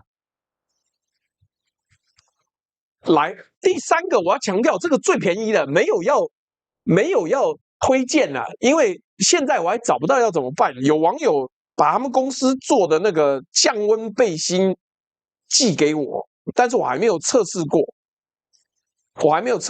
但你就试试看，避免热伤害。天气热到不对劲的时候，要补充水分。正午最毒的那几个小时，注意家里的长辈跟在户外工作的人。中暑这件事是整张账单里面你花最少力气就能挡掉的一笔，尤其是家里的长辈，他们对热的感知会变钝，常常自己热到出问题了还没察觉。一通电话，一句提醒，帮忙留意一下家里够不够凉。这些几乎不花钱的事情，可能就是整集讲的所有灾难里面，你最能直接保护到的你自己的家人跟你自己。各位，你发现了吗？这3件事没有一件是很悲壮的。该存水的时候存水，该存行动电源的多买几个行动电源，该备粮的多买几个罐头。你也可以买我们的那个关庙面，和敬制面的关庙面，你可以多买一些啊，没有问题的，不难，也不耗你很多钱，就是随时做好准备。这听起来一点都不热血，因为它是自保。但真相总是伤人的地方是，真正保护你的，从来不是什么宏大的口号，不是天佑台湾，不是相信我们一定能撑过去。没有人会保佑台湾，没有人会保佑你。能够给自己一些转圜余地的，只有事先做好了准备的你自己。天灾不跟你谈政治啦，他不管你蓝的绿的，他不管你在台湾还是在海峡对岸，同一片太平洋，同一场高烧，他只跟你算一件事情：你准备了还是没准备？我顺带提一下，我今天这一题做完，我发现我完全没有提中国大陆啊。如果对岸的网友你真的想要讨论你们在圣婴年的时候会面临什么东西，麻烦斗内定做，好不好？麻烦斗内定做，因为我没有想到要做这件事情。那如果你想要知道的话，我就再进一步探讨。但是请各位深吸一口气，知识本身要抱持的开放心胸，你要准备好。台湾这边的网友要多准备行动电源，多储水，多买罐头。对岸的网友也是。我讲到这边要特别讲一句话：圣婴这种东西是世界上少数几个完全不分立场的事情。海温升高哦，不会因为你是统派还独派有差别。台风偏东也不管你的政党倾向。海峡两边的老百姓面对的是一模一样的物理跟科学，炒蓝绿统独红白蓝都没有意义，因为太平洋不看你身份证。这就是科学最公平也最冷酷的地方，它对所有人一视同仁的理性跟残忍。那这就是今晚的圣婴年的账单啊，它会在到期的那一天自己找上门，而你必须要自己做好准备，好吗？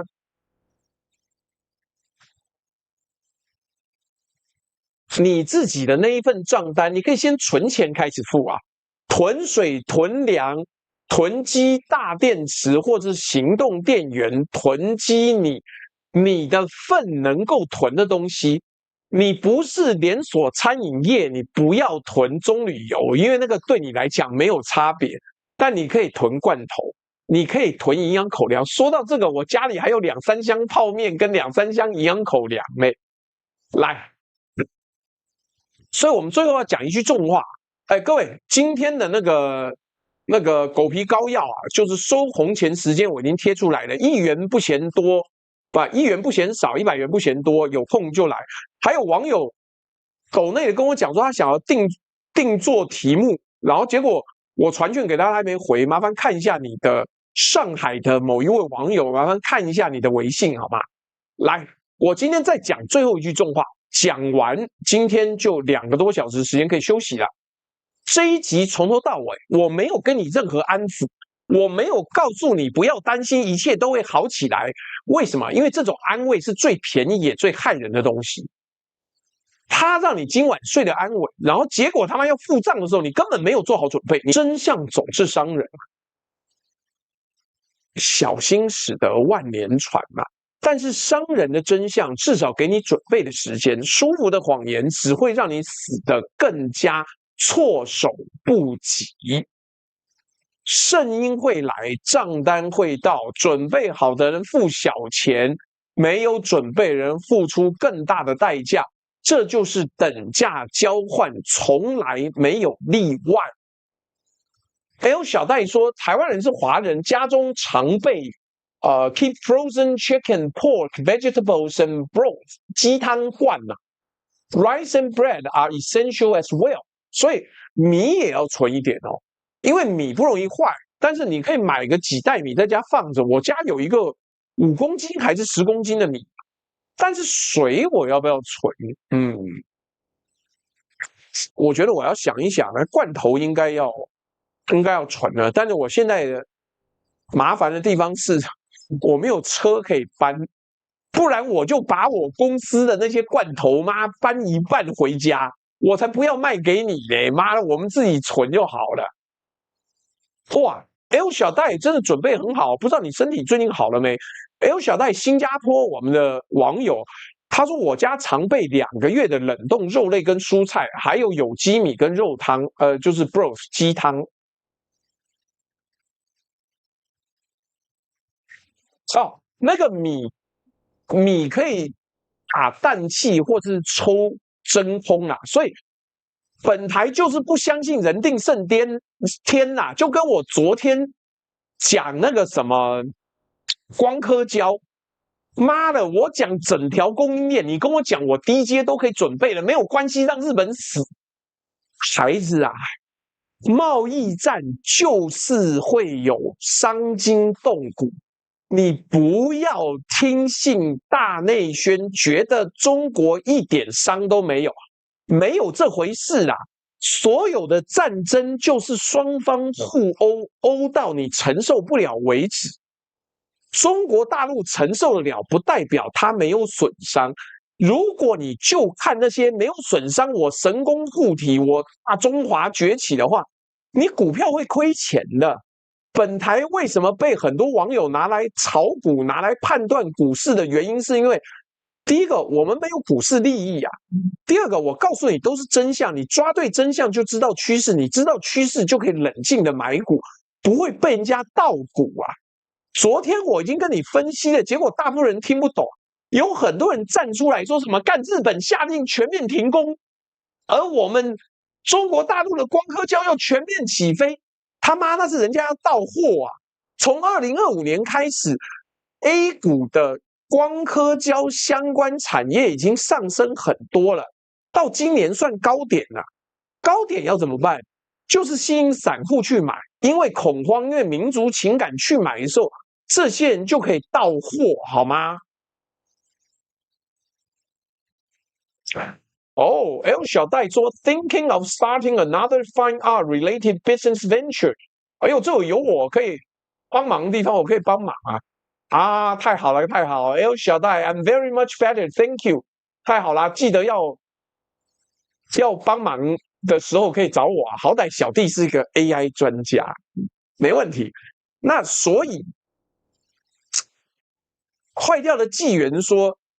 听了朱大的科学分析，脑子活一点都赚到钱了，好不好？来，所以我跟各位讲，科学让你可以赚钱的原因是你要够冷酷，民族情感很好，法国崛起很好，国家自信百年屈辱要重新站起来也很好，但是赚钱要冷静，好吗？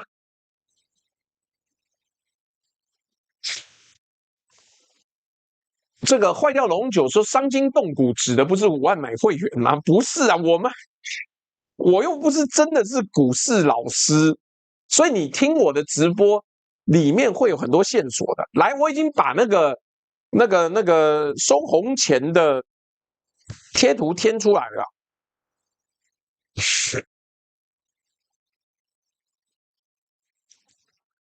来，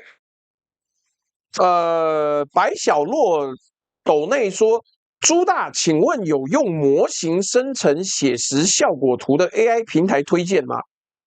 两个东西，第一个你要快的话，就是你把东西丢进去给参考图 character sheet， 就可以做出真人动画，最快是 Google， 但最好看、最漂亮的是 CDance。CDance 2.0 已经够赞了，2.5我还没有用过，但是干就很烧钱呐、这个没有办法。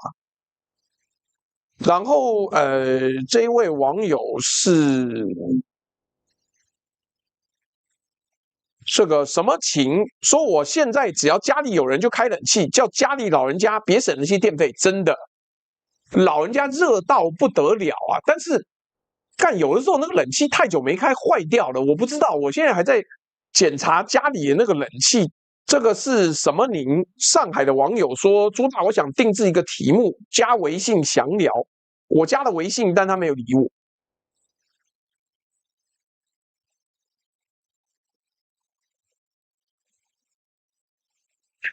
ZYX 说，看朱大直播买股票赚钱，还不赶快抖几个会员？法国人在抢冷气也没错啊。好啦，没事，今日直播到了投票时刻啦，各位，如果你觉得今天的内容讲得好，写的也好的话，请按1；如果你觉得今天的内容写得好但讲得不好，请按2；如果你觉得今天内容写得不好，讲的也不好，请按3，好不好？各位赶快投票啊！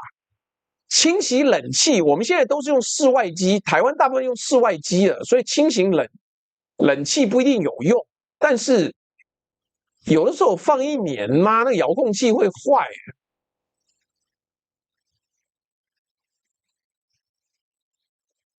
是，好了，谢谢 Richard She 说今天的内容有逻辑，我讲得很完整哦，所以有很多东西你今年想要吃芒果，这是最后一个在我们这边带货可以下单的东西了。爱文芒果又多又便宜，6公斤才700多块。其他你要买什么下雪啦，或者是金黄，那就是另外一件事情了。那同样的，这个白小洛说，谢谢朱大，我只用建筑模型产生设计效果图，后者应该比较适合我，嘻嘻。好啊 ，C 类子做的很漂亮，其实 ChatGPT 也够了，但是看着办吧，看着办吧。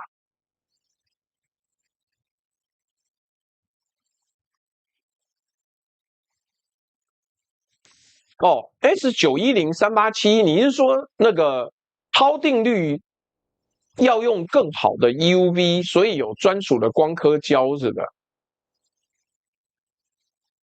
刘冠超说，台北捷运现在才可以用 Apple Pay，蒋万爱发篇文，你们台北他妈原始人哦！哎，不好意思，我不是 Apple 体系的，所以妈 Apple 体系受尽屈辱。Apple 虐我100遍，我待 Apple 如初恋。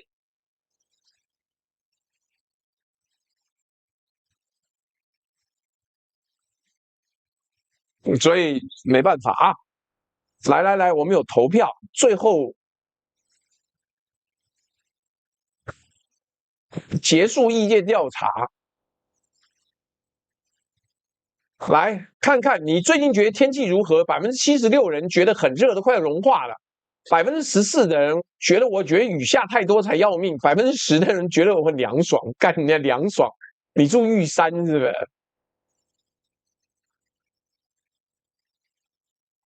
昆仑山不热，妈那金鳌岛热不热嘞？花果山热不热？好啦，今天时间比较长，谢谢各位，麻烦最后呼吁一下大家，赶快多按赞，把我们今天的内容传出去。我觉得今天的东西做的还不错，那看看大家到底怎么样？哎，今天按赞数有多少？冷气24小时不关当然凉爽，但是冷气开太多也会有点太冷，这个也是一个两难呐。